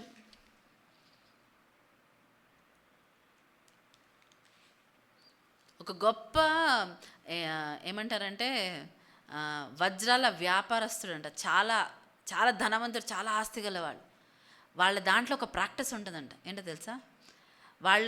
వాళ్ళ పిల్లలు చదువు అయిపోయాక మరి బిజినెస్ హ్యాండిల్ చేయడానికి వచ్చినప్పుడు వాళ్ళకు ఒక నెల రోజులు ఏం చేయాలంట, ఒక సిటీ ఎంచుకొని ఆ సిటీలోకి వెళ్ళి ఉండాలి. ఎట్లా ఏదో కొద్ది డబ్బు, నాకు ఎంత డబ్బో గుర్తులేదు కానీ కొద్దిగా వాళ్ళకి దానికి ఇచ్చినట్టు ఇచ్చి పంపిస్తారంట. వాళ్ళు ఏం చేయాలి? సాధారణమైన సామాన్యమైన మనిషిగా పనిచేయాలి. 1 నెల పాటు పనిచేసి సర్వైవ్ అవ్వాలి. అది గిన్నెలు కడగడమే కావచ్చు, ఏ హోటల్లో కావచ్చు, ఏ క్లీనరే కావచ్చు, ఏమన్నా కానీ వాళ్ళ కుటుంబం పేరు యూజ్ చేయకూడదంట. ఇక్కడ యూజ్ చేయకుండా పని చేసి సర్వైవ్ అయి నెల రోజుల తర్వాత అప్పుడు వాళ్ళ స్థితికి వాళ్ళు చేర్చబడతారు.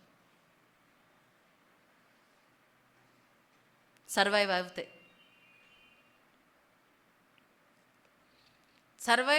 కాకపోతే మరి వాళ్ళు కాల్ చేసి వెళ్ళిపోవచ్చేమో, కానీ వాళ్ళకి ఏదైతే ఇన్హెరిటెన్స్ ఏదైతే ఇది రావాలో ప్రాబబ్లీ అది దొరకదేమో.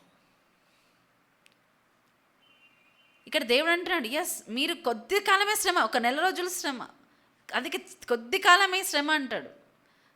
శిష్యులు ఎలా చూస్తారు? కొద్ది కాలమే అంట. తర్వాత ఏంటి? మనం మహిమలోకి చేర్చబడతాం. అక్కడ ఏముండదు? ఆకలి ఉండదు, కన్నీరు ఉండదు, దుఃఖం ఉండదు, వ్యాధి ఉండదు, బాధ ఉండదు. ఆయనే మనకు నిత్య వెలుగుగా ఉండి మనం నడిపిస్తారంట. కానీ కొద్ది కాల శ్రమ మనకి అది ఎన్నదగినది కాదంటే అసలు మనం ఆ చిలుకనైనా తేలికైన శ్రమని మనం గుర్తు కూడా చేసుకోవద్దంట. ఎవరు మాట్లాడుతున్నారు? ఇది ఏమంటారు, సింహాసనం పైన కూర్చున్న రాజుల్లాగా ఉన్నవాళ్ళు కాదు. అనుదినము మేమైతే మీకోసం దినదినం ఏమంటాడు పౌలు? మరణిస్తున్నాం, మరణానికి ఈడ్చబడుతున్నాం, మరణానికి మేము తీసుకెళ్ళబడుతున్నాం. కానీ ఏం చేస్తున్నాం? మేము ఏమంటారు, బొచ్చు కత్తిరించడానికి మౌనం. యేసు ప్రభు చెప్పిన మాటలే మనం పౌలు కొన్నిసార్లు పలకడం మనం చూస్తాం. మౌనముగా ఉండి వాళ్ళు భరిస్తున్నారు. ఎందుకు? ఇవి చులకనైనవి, చాలా చులకనైనవి.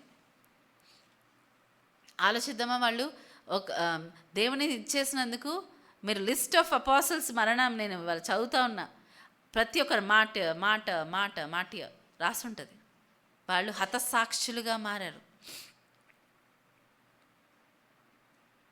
బీ మై విట్నెస్ అన్నదానికి అర్థం ఏంటి తెలుసా? విట్నెస్ అంటే గ్రీక్ దాంట్లో హతసాక్షి. హతసాక్షి అంటే విట్నెస్ అంటే వాళ్ళ లైఫ్ ద్వారా యేసు ప్రభుని మహిమపరచాలి. అది ఒకవేళ మరణించవలసిన అని దాని అర్థం. ఒకవేళ మరణించవలసి వచ్చినా నేను ఆయనకి సాక్షిగా ఉండాలి. మాటియర్ అంటే అదే అర్థం. తర్వాత రానున్న కాలంలో ఏంటది, దేవుని కోసం చనిపోయిన వారు అని వచ్చేసింది, కానీ but actual meaning is witness. అంటే నేను యేసుప్రభు నాలో ఎంతవరకు చూపించాలి? మరణము నాకు సంభవించినా నేను ఆయనకు సాక్షిగా ఉంటాను. అది వారు పరిశుద్ధాత్మ శక్తిని పొందుకున్నారు. ఇవాళ రేపు అందరికీ పవర్ మినిస్ట్రీ కావాలి, పవర్ కావాలి. కానీ పవర్ ఎందుకు ఇవ్వబడుతుంది? ఆయనకు సాక్షిగా ఉండడానికి. మనని బట్టి ఆయన నామం దూషింపబడుతుందా? మనని బట్టి ఆయన నామం హెచ్చింపబడుతుందా? ఆ సీడ్గానే ఉంటే ఏం చేస్తాం? సీడ్ని చూసుకొని ఓ అబ్బా అనుకొని ముసిపోతారా? ఎవరైనా పక్కన పడేస్తారు.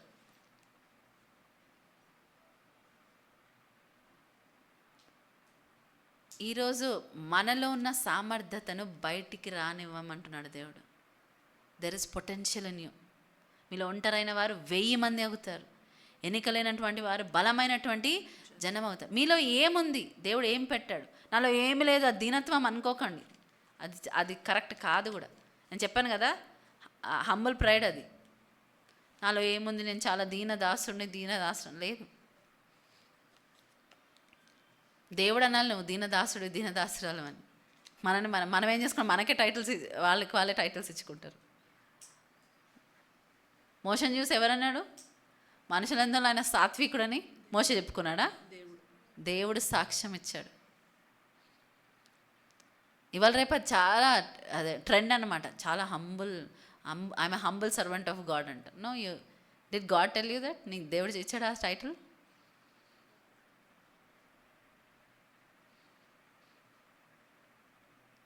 సో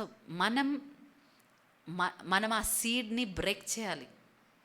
దేవా, అది నన్ను ఆ దాంట్లో కొట్టేయి, నన్ను నలగొట్టు, పర్లేదు. కానీ నాలోంచి ఏం రావాలా? జీవము రావాలా. ఇంకా కొంతమంది చాలా స్ట్రగుల్ అవుతుంటారు. చాలా సాడ్ విషయం ఏంటంటే, ఏమైనా ప్రాబ్లం వచ్చింది అనుకోండి, నోట్లోంచి బూతులు వస్తాయి, చెడ్డ మాటలు వస్తాయి, కర్సెస్ వస్తాయి, నెగటివిటీ వస్తుంది. డేంజరస్ జోన్లో ఉన్నారు మీరు. ఒకరి గురించి మంచి ఉండదు, అసూయ, ద్వేషము, ఇవి ఉంటే చాలా డేంజర్ స్థితిలో ఉన్నాం. అదేమంటుంది, కొద్ది సమయం తర్వాత విత్తనం కూడా పనికి రాకుండా దానిలో ఉన్న జీవము వచ్చే సామర్థ్యత కూడా పోతుంది. అంతవరకు మనం వెయిట్ చేయొద్దండి. మనం ఒక కాలంలోకి, ఒక సమయంలోకి మనం వెళ్తాము, మనం ఈడ్చబడతాం. యాక్చువల్లీ లిటరల్గా చెప్పాలంటే ఈడ్చబడతాం. ఎట్లాంటి టైం అంటే, మనము ఇలా కలవలేని సమయం ఉండొచ్చు, మనం ఇంత ఫ్రీగా మాట్లాడలేని సమయం ఉండొచ్చు, మనం ఏమైనా చెయ్యాలన్న అవకాశం లేని సమయం ఉండొచ్చు. ఆ సమయం రాకముందే మనలో ఉన్న వెలుగుని ప్రకాశింపనిద్దాం. మనం ఫస్ట్ రోజు ఏమన్నాం? లెమ్ము నీవు తేజరిల్లుము, నీకు వెలుగు వచ్చి ఉన్నది. దేవుడి యొక్క మాట మనకు దగ్గరకు వచ్చింది. చావు అంటున్నాడు దేవుడు. లిటరల్గా ఏమంటారు, మన వాడుక భాషలో చెప్పాలంటే అంతే. మనం చస్తే అంటే మనలోంచి ఏమొస్తుందంట? జీవం వస్తుంది. దేనికి చావాలా? అడిగారా మిమ్మల్ని మీరు? ఒక్కొక్కరికి ఒక్కొక్క విషయంలో చనిపోవాల్సి ఉంటుంది. అందరికి ఒకటే గ్రౌండ్ రూల్ ఏం లేదు. కొందరికి తిండి విషయంలో చావాలేమో, కొందరికి నిద్ర విషయంలో ఏమో, కొందరికి కోపం విషయంలో ఉండొచ్చు, కొందరికి చెడ్డ మాటలు మాట్లాడే విషయం ఉండొచ్చు, అబద్ధాలు మాట్లాడడం ఉండొచ్చు, ఏదన్నా వేరే వాళ్ళ గురించి మాట్లాడడం ఉండొచ్చు. ఏ విషయంలో మీరు చావాలి? ఒక్కొక్కటి మనం చేస్తుంటే దేవుడు ఇంకొకటి చూపిస్తుంటాడు. ఒక్కొక్కటి చేస్తుంటే ఏమవుతుంది, మనకి ఇంకా ఫైనర్ థింగ్స్ కనపడతాయి. కొన్నిసార్లు ఇంత పెద్దగా ఏదైనా చెత్త ఉంటే మన దృష్టి దేనిపైన పోతుంది, ఫస్ట్ దానిపైన పోతుంది. అది క్లీన్ అయ్యాక అరే ఇక్కడ కూడా ఉంది కదా, ఇక్కడ కూడా ఉంది కదా, ఇక్కడ కూడా ఉంది కదా, అవన్నీ కనిపిస్తాయి. మనం ఆయన కుమారులు కుమార్తెలుగా మనం ఆయన వెంబడించే వారిగా ఉండాలంటున్నాడు. ఏం వెంబడించాలంటే ఆయన అవమానమును నిర్లక్ష్యం పెట్టి, ఇంకేముంది, సిలువను మోసి, అవమానం నిర్లక్ష్య పెట్టి సిలువను సహించి దేవుని సింహాసనం యొక్క కుడిపార్శ్వమున ఆసీనుడై అయ్యున్నాడు. సిలువను సహించి, సహించడం అంటే ఏంటి? ఎవరైనా సహించడం యొక్క డెఫినేషన్ చెప్పండి. అంటే ఈజీగా చేసేసేదా? మనం ఏదైనా చేస్తే కొద్దిగా ఓర్చుకోమ్మా, ఏదైనా ఆపరేషన్ అయింది అనుకో, నొప్పి వేస్తుంది దానికి ఏమంటారు వాళ్ళని, కొంచెం ఓర్చుకోమ్మా, కొంచెం ఓర్చుకో, ఇంకొంచెం సేపే, కొన్ని రోజులు తగ్గిపోతుంది. అది సహించడం. భారమైన నొప్పి వచ్చినా అది ఆపకుండా చేయడమే సహించడం. యేసుప్రభు ఏం చేస్తాడంట? సిలువను సహించి. ఎంత మంచి మాట రాయబడింది. It was not easy for Jesus. ఆయన గాడ్ కాబట్టి ఆయనకి ఈజీ లేకుండే, but he was a man. సిలువను ఆయన మోసినప్పుడు హీ వాజ్ అ మ్యాన్. లేకపోతే ఒకవేళ గాడ్ లాగా చేస్తే ఇట్ వాజ్ నాట్ యాక్సెప్టెడ్, అది యాక్సెప్ట్ అయ్యేది కాదు. ఎందుకంటే మనం రక్షించడానికి ఆయన మనిషిగా పుట్టాడు కాబట్టి హీ వాజ్, ఆ సిలువను మోస్తున్నప్పుడు ఆయన ఎలా ఉన్నాడు? ఒక మానవుడిగా, నా వలె ఉన్నాడు ఆయన అక్కడ. అవమానం నిర్లక్ష్య పెట్టి సిలువను సహించి మనం ఆయన వైపు చూస్తూ మన ప్రయాణం కొనసాగించాలంట. ఎక్కడో మధ్యలో సంఘానికి ఏమవుతుందంటే వాళ్ళని చూడడం, వీళ్ళని చూడడం, ఈ మధ్య అయితే చాలా స్క్రోల్ చేసి దైవజనులు చూడడం, వాళ్ళ మీద కమెంట్లు చేయడం మనకు అనవసరం. నేనంటే భయపడాలి మనం ఇట్లాంటి చేయాలంటే. చూడండి, నచ్చకపోతే వదిలేసేయండి, దాని గురించి ఆలోచించకండి. కానీ వాళ్ళిట్లా వీళ్ళెట్లా ఇదట్లా ఎందుకు? యేసుప్రభు ఇతరులను కండెమ్ చేయడంలో ఎక్కువ టైం గడిపారా? ఆయన చేసింది ఒకటే, ప్రార్థన, అవసరతలో ఉన్న పరిచర్య. We have to set our focus right. అందుకే ఈ అపాయకరమైన దినాల్లో మనం వస్తున్నామని చెప్పి పౌలు అంటాడు. ఇవే అపాయకరమైన, ఎందుకంటే సో మచ్ ఆఫ్ డిస్ట్రాక్షన్. అవసరమైన దానికన్నా ఎక్కువ అసలు అవసరం లేదు అట్లాంటి డిస్ట్రాక్షన్. మనలో ఉన్న, మన చేతిలో ఉన్నదాన్ని మనం మంచికైనా వాడచ్చు, చెడుకైనా వాడచ్చు. అది ఎవరిది? మన చేతిలో ఉంది. టెక్నాలజీని మనం మంచికి వాడచ్చు, చెడుకి వాడచ్చు. సోషల్ మీడియాని మనం మంచికి వాడచ్చు, చెడుకి వాడచ్చు. దేవుడు అంటే మంచిదో చెడేదో మన ముందు పెట్టాడంట. ఏమంటాడు దేవుడు? మనం ఎంచుకోమంటాడు. నువ్వేం ఎంచుకుంటున్నావు? ఎవరైనా టెంప్ట్ అయిన వాళ్ళు, టెంప్టేషన్లో, శోధనలో పడిపోయిన వారు మేము దేవుడి మూలంగా శోధనలో పడారని చెప్పలేరంట. మనకున్న హృదయ ఇష్టాలని బట్టి, మన వాంఛలను బట్టి మనం ఏంటి శోధనకి వెళ్దాం. అది యాకోబు 1:12 ఉంటుంది. You're not tempted, God does not tempt anybody. చదువు మరి యాకోబు 1:12. శోధన సహించువాడు ధన్యుడు, అతడు శోధనకు నిలిచిన వాడై ప్రభువు తన్ను ప్రేమించు వారికి వాగ్దానము చేసిన జీవ కిరీటము పొందును. దేవుడు కీడు విషయమై శోధింపనేరడు, ఆయన ఎవరిని శోధింపడు గనుక ఎవడైనను శోధింపబడినప్పుడు నేను దేవుని చేత శోధింపబడుచున్నానని అనకూడదు. ప్రతివాడును తన స్వకీయమైన దురాశ చేత ఈడ్వబడి మరులు కొల్పబడిన వాడే శోధింపబడును. ఎవరంట? మనము శోధింపబడితే అది మన దురాశ చేత ఈడ్చబడి మనము శోధింపబడుతున్నామంట. చాలామంది, నేను మటన్, చికెన్ అట్లాంటివి తినను కదా, వాళ్ళు అంటారు, నీకు తెలియదు నువ్వు ఏం మిస్ అవుతున్నావు, ఎంత టేస్టీ ఉంటుంది అంటే, నాకు అవసరం లేదు, అది మీకు టేస్టీ ఉండొచ్చు, నాకేం టెంప్టేషన్ ఉండదు, దాన్ని బట్టి తినండి, మీరు ఎంజాయ్ చేయండి అంట. నాకు దానిపైన ఉండదు, ఎందుకంటే నేను ఎప్పుడు అది టేస్ట్ చేయలేదు, నాకు తెలియదు. సో మనం ఏదైనా శోధనకి మనం ఈడ్చబడడం అంట, అంటే డ్రాన్ టువర్డ్స్ ఇట్, మన సొంత దాన్ని బట్టి ఈడ్చబడుతున్నాం, కానీ దేవుడు ఎవరిని శోధించాడంట. కానీ ఆయన ఏం చేస్తాడు? మన బలహీనతలు ఏందో ఆయన మనకు సహాయం చేస్తాడంట. హల్లెలూయా.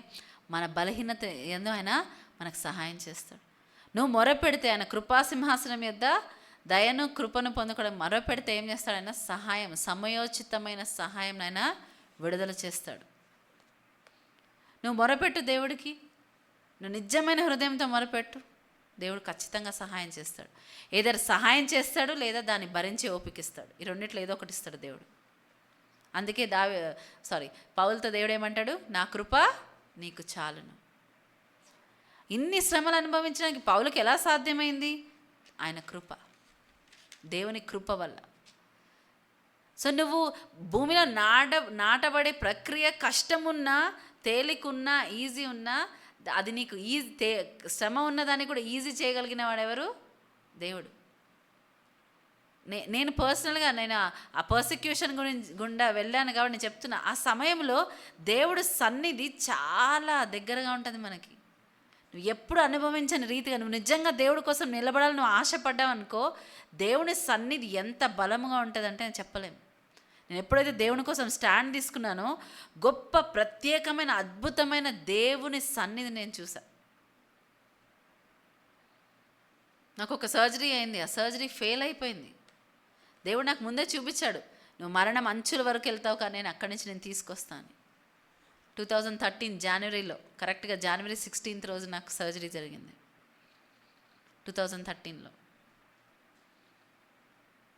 2012 అనుకుంటా, 2012 అనుకుంటా. 13 స్టార్టింగ్ అది. ఆ సర్జరీ ఫెయిల్ అయిపోయింది. ఆ నొప్పి అసలు మీరు ఊహించలేరు, అంత నొప్పి ఉంది. కానీ నేను ఏం అనుభవించా తెలుసా? దేవుడు నన్ను ఇట్లా పట్టుకున్నట్టు నాకు తెలుస్తుంది. నన్ను ఇట్లా పువ్వులో పెట్టినట్టు దేవుడు ఇట్లా పట్టుకున్నట్టు నాకు తెలుస్తుంది. నేను next day morning, sister thank you, నన్ను మంచిగా చూసుకున్నారు, చాలా బాగా. అంటే అయ్యో నేను ఏం చేయలేదు అండి అని అమ్మంటుంది. నేను దేవుడి యొక్క ప్రత్యేకమైన సన్నిధి అనుభవించాను. అప్పుడే నాకు కళ్ళు తెరిచి నేను అడిగా, అదే ఏం సాంగ్ అది, నా ఫేవరెట్ సాంగ్ అది, నేను వెళ్ళే మార్గం, నేనే మర్చిపోయాను. నా ఫేవరెట్ సాంగ్. నాకు నేను ఐసీయూలోకి బ్రదర్ని వచ్చి ఆ పాట పాడమని రత్నాకర్కి చెప్పా. బ్రదర్ని వచ్చి బ్రదర్ నా పాట పాడమని. నాకు ఆ పాట పాడినట్టు గుర్తులేదు, కానీ బ్రదర్ వచ్చారు చూడడానికి. పాడారో లేదో నాకు గుర్తులేదు, ఎందుకంటే మత్తులో ఉన్నా నేను. కానీ తర్వాత బ్రదర్ని అడిగితే పాడారని చెప్పారు. కానీ చెప్తున్నా, ఆ శ్రమలో దేవుణ్ణి మనం ఆశ్రయించినప్పుడు మనము దేవుని యొక్క హస్తం చూస్తాం. అయ్యో నేను ఒంటరిగా నేను ఏదో అయిపోతానంటే ఏమన్నాడు? నేను నిన్ను అనాథగా విడువను అన్నాడు దేవుడు. హల్లెలూయా. నేను నిన్ను అనాథగా విడవను. నీ శ్రమలో నేను తోడుగా ఉంటాను, నీ శ్రమలో నేను నిన్ను నడిపిస్తాను. మనం ఏం చేయాలి? ఉట్టిగా ఆయనకి అప్పగించుకోవాలి. ప్రయాసపడి భారం మోస్తున్న సమస్యలారా నా యొద్దకు రండి, నేను మీకు విశ్రాంతినిస్తాను. నా యొద్ద నేర్చుకొని నా కాడి మీ పైన మోసుకొనండి. నా కాడి సులువు, నా బరువు తేలిక. దేవుడు ఆయన కాడి సులువు అంటే, లేదు దేవా నిన్ను సేవించడం చాలా కష్టం అని మనం అన్నాం అనుకో, దేవుని వాక్యాన్ని మనము తప్పుపడుతున్నాం. ఆయన అంటున్నాడు నీతో పాటు నా కాడి నీ పైన మోసుకో అంటున్నాడు. అంటే వేరే వైపు ఎవరున్నారు? యేసయ్య ఉన్నారు. అబ్రహాముతో నిబంధన చేసినప్పుడు దేవుడు ఏం చేస్తాడు? అబ్రహాము గాఢ నిద్ర కలగజేసి ఆయనే నడిచాడంట. ఎందుకంటే నిబంధన చేసి బ్రేక్ చేస్తే వాళ్ళు దేనికి పాత్రలు? మరణానికి పాత్రలు. అయితే దేవుడు అబ్రహాము నీతో నేను నిబంధన చేస్తా, మా ఇద్దరం నిబంధన చేసుకుందాం రా అని చెప్పి పిలిచి ఏం చేస్తాడు దేవుడు? అబ్రహాముకి గాఢ. ఎంత మర్సిఫుల్ గాడ్. సో అంటున్నా నువ్వు వచ్చి, అబ్రహాం అక్కడ ఉన్నాడు కానీ అబ్రహాం నడిపించాడు, ఆయన నడిపించలేదు.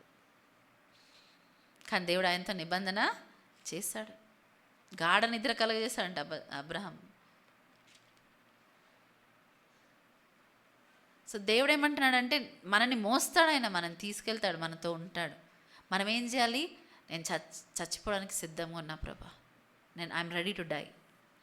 నువ్వేం చేయమంటే నేను అది చేస్తా, నువ్వు ఎక్కడికి వెళ్ళమంటే నేను అక్కడికి వెళ్తా. పాటలు పాడడం కాదు, మనం సిద్ధపడాలి. మీలో ఉన్న ఆ దేవుని సామర్థ్యతను బయటికి రానివ్వండి. దేవుడు చెప్తే అది ఉట్టి నిరర్ధకం కాదు, మనలో పొటెన్షియల్ ఉంది. ఎస్, మనం ప్రార్థన చేద్దాం, సంఘానికి కాపర్ కావాలి, సంఘానికి ఇవి కావాలి, సంఘానికి కావాలి, కానీ సంఘంలో ఉన్న రిసోర్సెస్ ఏం చేస్తున్నాం? ఇప్పుడు అనుకోండి, నా దగ్గర ₹1,00,000 బ్యాంక్లో ఉన్నాయి, కానీ నేను అందరికీ వెళ్ళి నేను ఏమంటాను, నాకు రెంట్ కట్టుకోవాలి, డబ్బులు ఇవ్వండి, నాకు ఇది కావాలి, డబ్బులు ఇవ్వండి అని అడిగా అనుకోండి, ఎట్లుంటుంది? ఫస్ట్ ఏమనుకుంటారు? ఫస్ట్ నీ దగ్గర ఉన్నాయి కదా, అవి వాడుకోవచ్చు కదా, మమ్మల్ని ఎందుకు అడుగుతున్నావు అంటే ఇట్లనే ఉంది. మనం కూడా ఏం చేస్తాం, మనకున్న రిసోర్సెస్ వాడుకోకుండా దేవా ఇంకా ఇయ్యు, దేవా ఇంకా ఇయ్యు.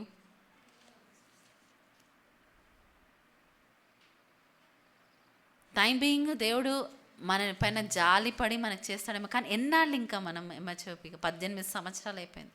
Just think about it. నేను అన్ననే కాదు, మనం ఏ విషయాల్లో చావాలని కోరుతున్నాం, నాకు ఇది కావాలి అది కావాలని అడుగుతున్నామేమో, దేవుడిని అడుగుతున్నామా మనం, నేను ఏ విషయాల్లో చనిపోవాలి, నేను ఏ విషయాల్లో నీ కోసం ఫలించాలి, నాకు అది చూపించు. దానికోసం ఉపవాస ప్రార్థన ఎంతమంది చేస్తున్నారు?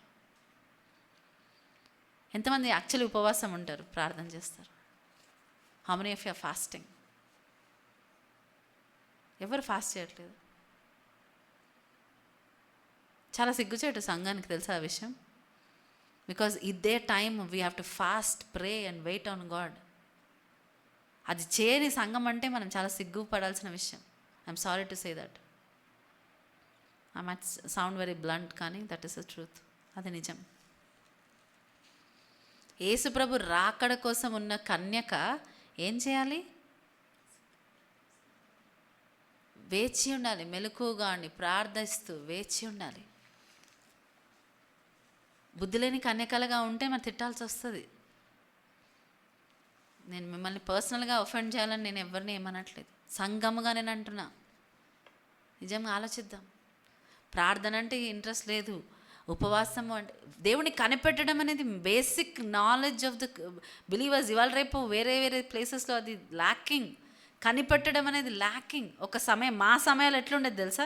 ఏదైనా చేయాలంటే కనిపెట్టాలి దేవుని సన్నిధిలో అనేవాళ్ళు. కనిపెట్టకపోతే అది చాలా పెద్ద పాపంగా ఉండేది. ఇవాళ రేపు that is not followed at all. దేవునిలో కనిపెట్టడం అనేది రాదు ఈ జనరేషన్కి. దేవా నువ్వేం మాట్లాడుతున్నావు? ఉట్టి మన అవసరతలు దేవుడి సన్నిధిలో చెప్పి వెళ్ళిపోవడం కాదు. నువ్వేం మాట్లాడుతున్నావు? దేవుడు అప్పుడు చెప్తాడు, నువ్వు ఇది చెయ్యి, ఇది చెయ్యి, ఇది ఇవ్వు, నాకు ఈ సమయాన్ని ఇవ్వు, అది పలానా వాళ్ళు వాళ్ళ అవసరతలో ఉన్నారు వాళ్ళకి ఇవ్వు, పలానా వాళ్ళు శ్రమలో ఉన్నారు వారి కోసం ప్రార్థన చేయి. ఏముంది నీ ఆలోచన? నా ప్రాణమా తినుమో తాగుమో సుఖించుమో అనుకుంటున్నావా?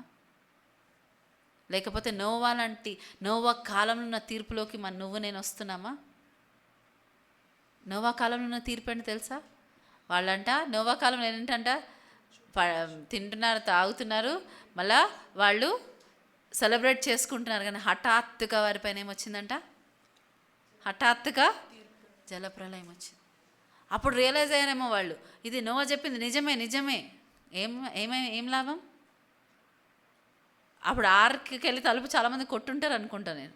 అందుకే దేవుడు దాన్ని మూసేశాడంట. దాన్ని ఎట్లా ఓపెన్ చేయాలో నోవాకు తెలియదు.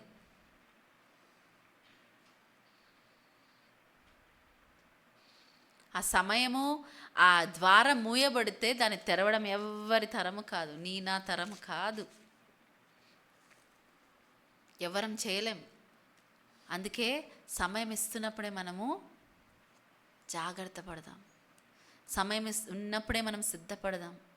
మనం చావడానికి సిద్ధపడదాం. ఇప్పుడు చావడానికి ఇష్టపడకపోతే ఒకరోజు అసలైన చావుని మనం తప్పించుకోలేం. ఇప్పుడు మనం చనిపోతే ఆ మరణాన్ని మనం తప్పించుకోగలం.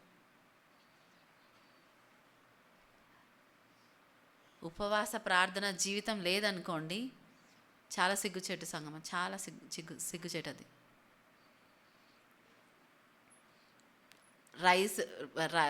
తిన్నే ఫాస్ట్ చేయాలని లేదు, కొన్నిసార్లు మనకి ఇష్టమైనవి చేయడం ఇచ్చేయాలి. ఉపవాసం ఉంటూ కోపాలు తెచ్చుకొని తిడుతూ ఒకరి గురించి చాడీలు చెప్పుకుంటూ, అది కూడా కరెక్ట్ ఉపవాసం కాదు. అటువంటి ఉపవాసం దేవుడికి ఇష్టం లేదంట. నువ్వు ఉపవాసం ఉంటే నీ నోటికి తాళం వేసుకో. ఫస్ట్ నీ మాటలు జాగ్రత్తగా రాని, దేవుని సన్నిధిలో భయపడు. నేను ఈరోజు ఒకరికి మంచి చేయాలని ఆలోచించు, అవసరతలో ఉన్న వారికి సహాయం చేయాలని ఆలోచించు. ఈ యొక్క రకమైన ఉపవాసం మనం ప్రాక్టీస్ చేయాలి. అండ్ సంగముగా get back to fasting and prayer, get back to seeking God.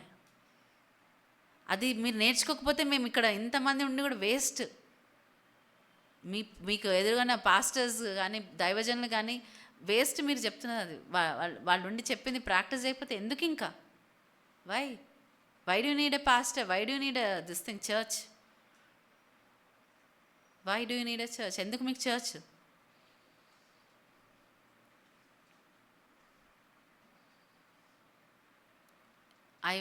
నేను చెప్తుంది ఏంటంటే I want commitment. Committed Christians కావాలి ఎంహెచ్ఓపికి. నీలో పొటెన్షియల్ ఉంది, ఆ పొటెన్షియల్ బయటికి రానిచ్చే వాళ్ళు కావాలి. రానివ్వకపోతే ఒకరోజు మీరు కూడా విసిగిపోయి ఇక్కడ ఏం జరగట్లే మాకు, మేము వేరే సంఘానికి వెళ్తామని మీరు కూడా అనుకోవచ్చు. I will not be surprised. నిజం చెప్తున్నాను నేను ఈరోజు. ఎందుకంటే మీరు అనుకుంటారు మేము ఫలించలేకపోవడానికి పాస్టర్స్ కారణం, వాళ్ళు కారణం, వీళ్ళు కారణం అని. మీలో ఫలించే సామర్థ్యత ఉంది, దాన్ని బయటికి రానివ్వండి. Don't blame the church, don't make the preachers. అది నీకు దేవునికి మధ్యలో ఉంది. So work on it. ప్రతి ఒక్కరూ ఒక దినాన్ని ఎంచుకోండి ఉపవాసం చేయడానికి. మస్ట్ అది కంపల్సరీ రూల్ అనుకోండి. ఎంహెచ్ఓపిలో పర్లేదు. నేను రూల్ పెడుతున్నా, చిన్నప్పుడు నన్ను అనుకునేవారు చాలా టఫ్, మరి కఠినము అనుకునేవారు. పర్లేదు, కానీ దాని యొక్క ఫ్రూట్ మీరు చూస్తారు తర్వాత. It's okay. మీరు నన్ను అట్లా అనుకున్నా పర్వాలేదు. You must. అందరూ నాకు నెక్స్ట్ వీక్ ఏ రోజు ఉపవాసం ఉండి ప్రార్థన చేస్తున్నానని మీరు చెప్పాలి. 1 day give it to God. Just seek his will. ఆయన చిత్తాన్ని కనుక్కోవడానికి మాత్రమే. దేవను నేను ఏం చేయాలని కోరుతున్నావు అది కనుక్కోవడానికి, కనిపెట్టడానికి. స్వార్థపూరితమైన చేయకండి ఉపవాసాలు.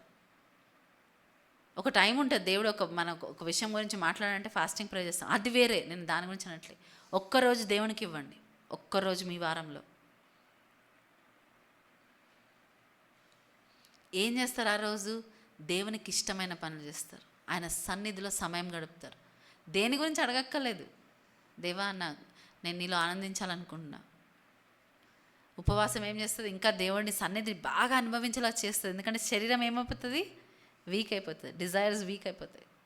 అప్పుడు ఏమవుతుంది? స్పిరిట్ బాగా ఇచ్చేస్తుంది. అందుకే ఉపవాసం అనేది చాలా important thing. So practice fasting. It is a must and compulsory in MHOP. ఇవాళ నుంచి అనుకోండి, ఫాస్టింగ్ ఈజ్ మస్ట్. ప్రతి ఒక్కరూ ఏ రోజు ఫాస్టింగ్ చేస్తున్నారో మీరు రాసి చెప్పాలి. ఇచ్చిన మాటకు నేను చూడలేనేమో, నేను అందరి ఇంట్లోకి వచ్చి చూడలేను, నేను అందరి మనసులో ఏముందో అసలే చూడలేను. దేవుడు బయలుపరిస్తే చూడగలం, అంతే. కాకపోతే నాకు పర్సనల్గా అయితే అస్సలు నేను పక్కన ఉంది కూడా సరిగ్గా గమనించాను, అట్లాంటి పర్సన్ నేను. సో నాకు తెలియదు. మీ కమిట్మెంట్ ఏంటో మీరు రాసి చెప్పండి. ఏ రోజు మీరు ఉపవాసం ఉంటారు, ఏ రోజు ఇది చేస్తారు రాసి జయమరాంటికి పంపించండి మెసేజ్. ఈరోజు ఎవరు ఏ రోజు ఉపవాసం, నాకు కావాలి ఆ డీటెయిల్స్. మస్ట్ అది. మనం సీక్ చేసేది ప్రాపర్గా చేద్దాం. మనం చేసేది ప్రాపర్గా చేద్దాం. మీకు కఠినం అనిపించినా పర్లేదు, నేను నిజంగా మీరు నన్ను తిట్టుకున్నా పర్లేదు.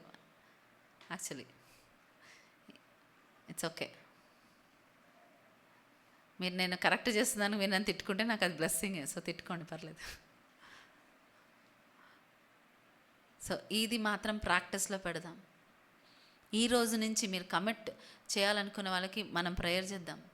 ఎవరు అనుకున్నారు నాలో నేను చావాలి, నాలో ఉన్న ఆ యొక్క జీవం బయటికి రావాలి, నాలో ఉన్న పిలుపు బయటికి రావాలి, నాలో ఉన్న పిలుపు పంచాలి అన్న వాళ్ళు లేచి నుంచుందాం. జస్ట్ వి విల్ ప్రే, ప్రార్థన చేద్దాం.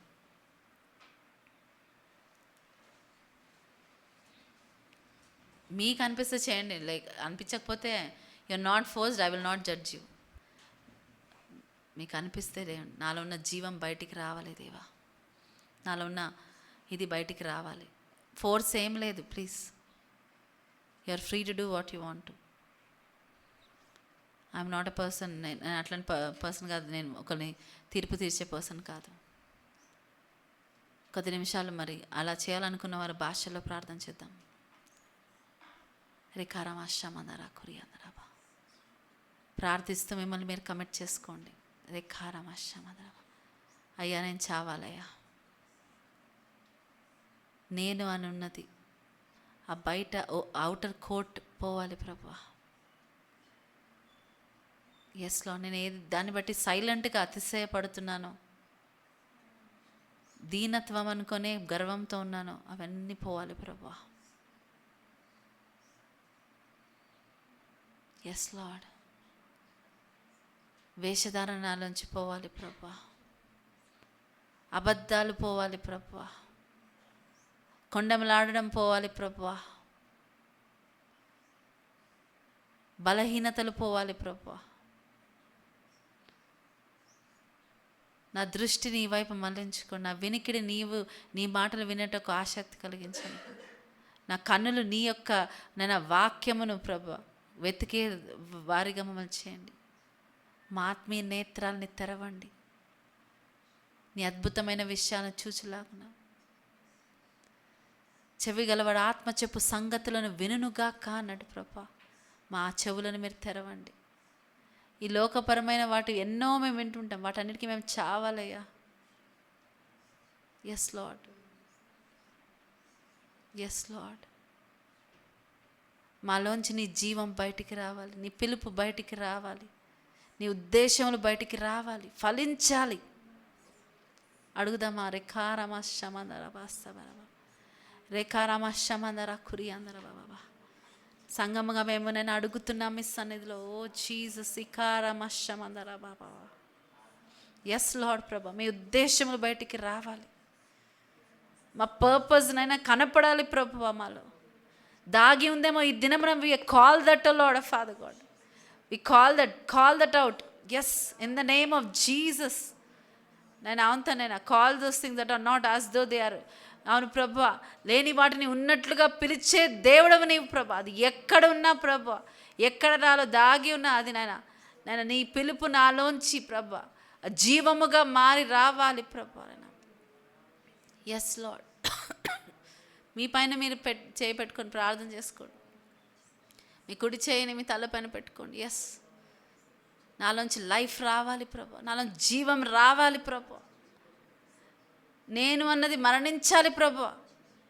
ఆ అవుటర్ కోట్, అవుటర్ షెల్ ప్రభా ఏదైతే ఉందో ప్రభా, అది విరిగిపోవాలి ప్రభా. Yes lord. నీ జీవము, నీ పిలుపు, నీ ఉద్దేశములు నాలో బయటికి రావాలి ప్రభా. ఓ జీసస్, చాలు నాయన ఇంకా. ఎస్ లార్డ్, చాలు ప్రభువా.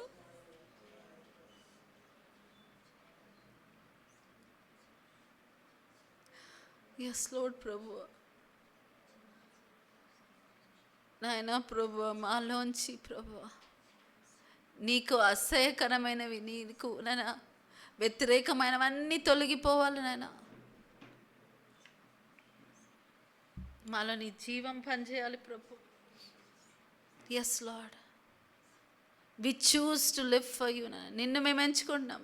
ఎస్ లార్డ్ ప్రభు, ఎస్ లార్డ్ ప్రభు, మేము నిన్ను ఎంచుకుంటున్నాం ప్రభు. ఓ హల్లెలూయా. రేఖారామశబర బాబా బాబా, రేఖారామశబర బాబా కురి అందర బాబా సబర బాబా. ఎస్ లార్డ్ ప్రభు, ఎస్ లార్డ్. తన ప్రాణమును ప్రేమించేవాడు దాన్ని పోగొట్టుకున్నాను ప్రభు. ఈ లోకంలో తన ప్రాణమును ద్వేషించేవాడు నిత్య జీవం కొరకు దాన్ని కాపాడుకొనునని మీతో నిశ్చయముగా చెప్పుచున్నాను. నన్ను ఇన్ని రోజులు మా ప్రాణం మేము ప్రేమించుకొనుట క్షమించండి. నన్ను అవంతండి నీ కొరకు ప్రభువ, ఈ యొక్క ప్రాణాన్ని మేము ద్వేషించడానికి ప్రభువ, నీ నిత్య జీవంని మేము పొందుకోవడానికి సహాయం చేయండి. ఎస్ లార్డ్, నిన్ను వెంబడించే కృపను మాకు దయచేయండి. Thank you Jesus. Hallelujah, hallelujah. రేఖారామశమందర బాబా బాబా. Thank you Lord, thank you Lord, thank you Lord, thank you Jesus.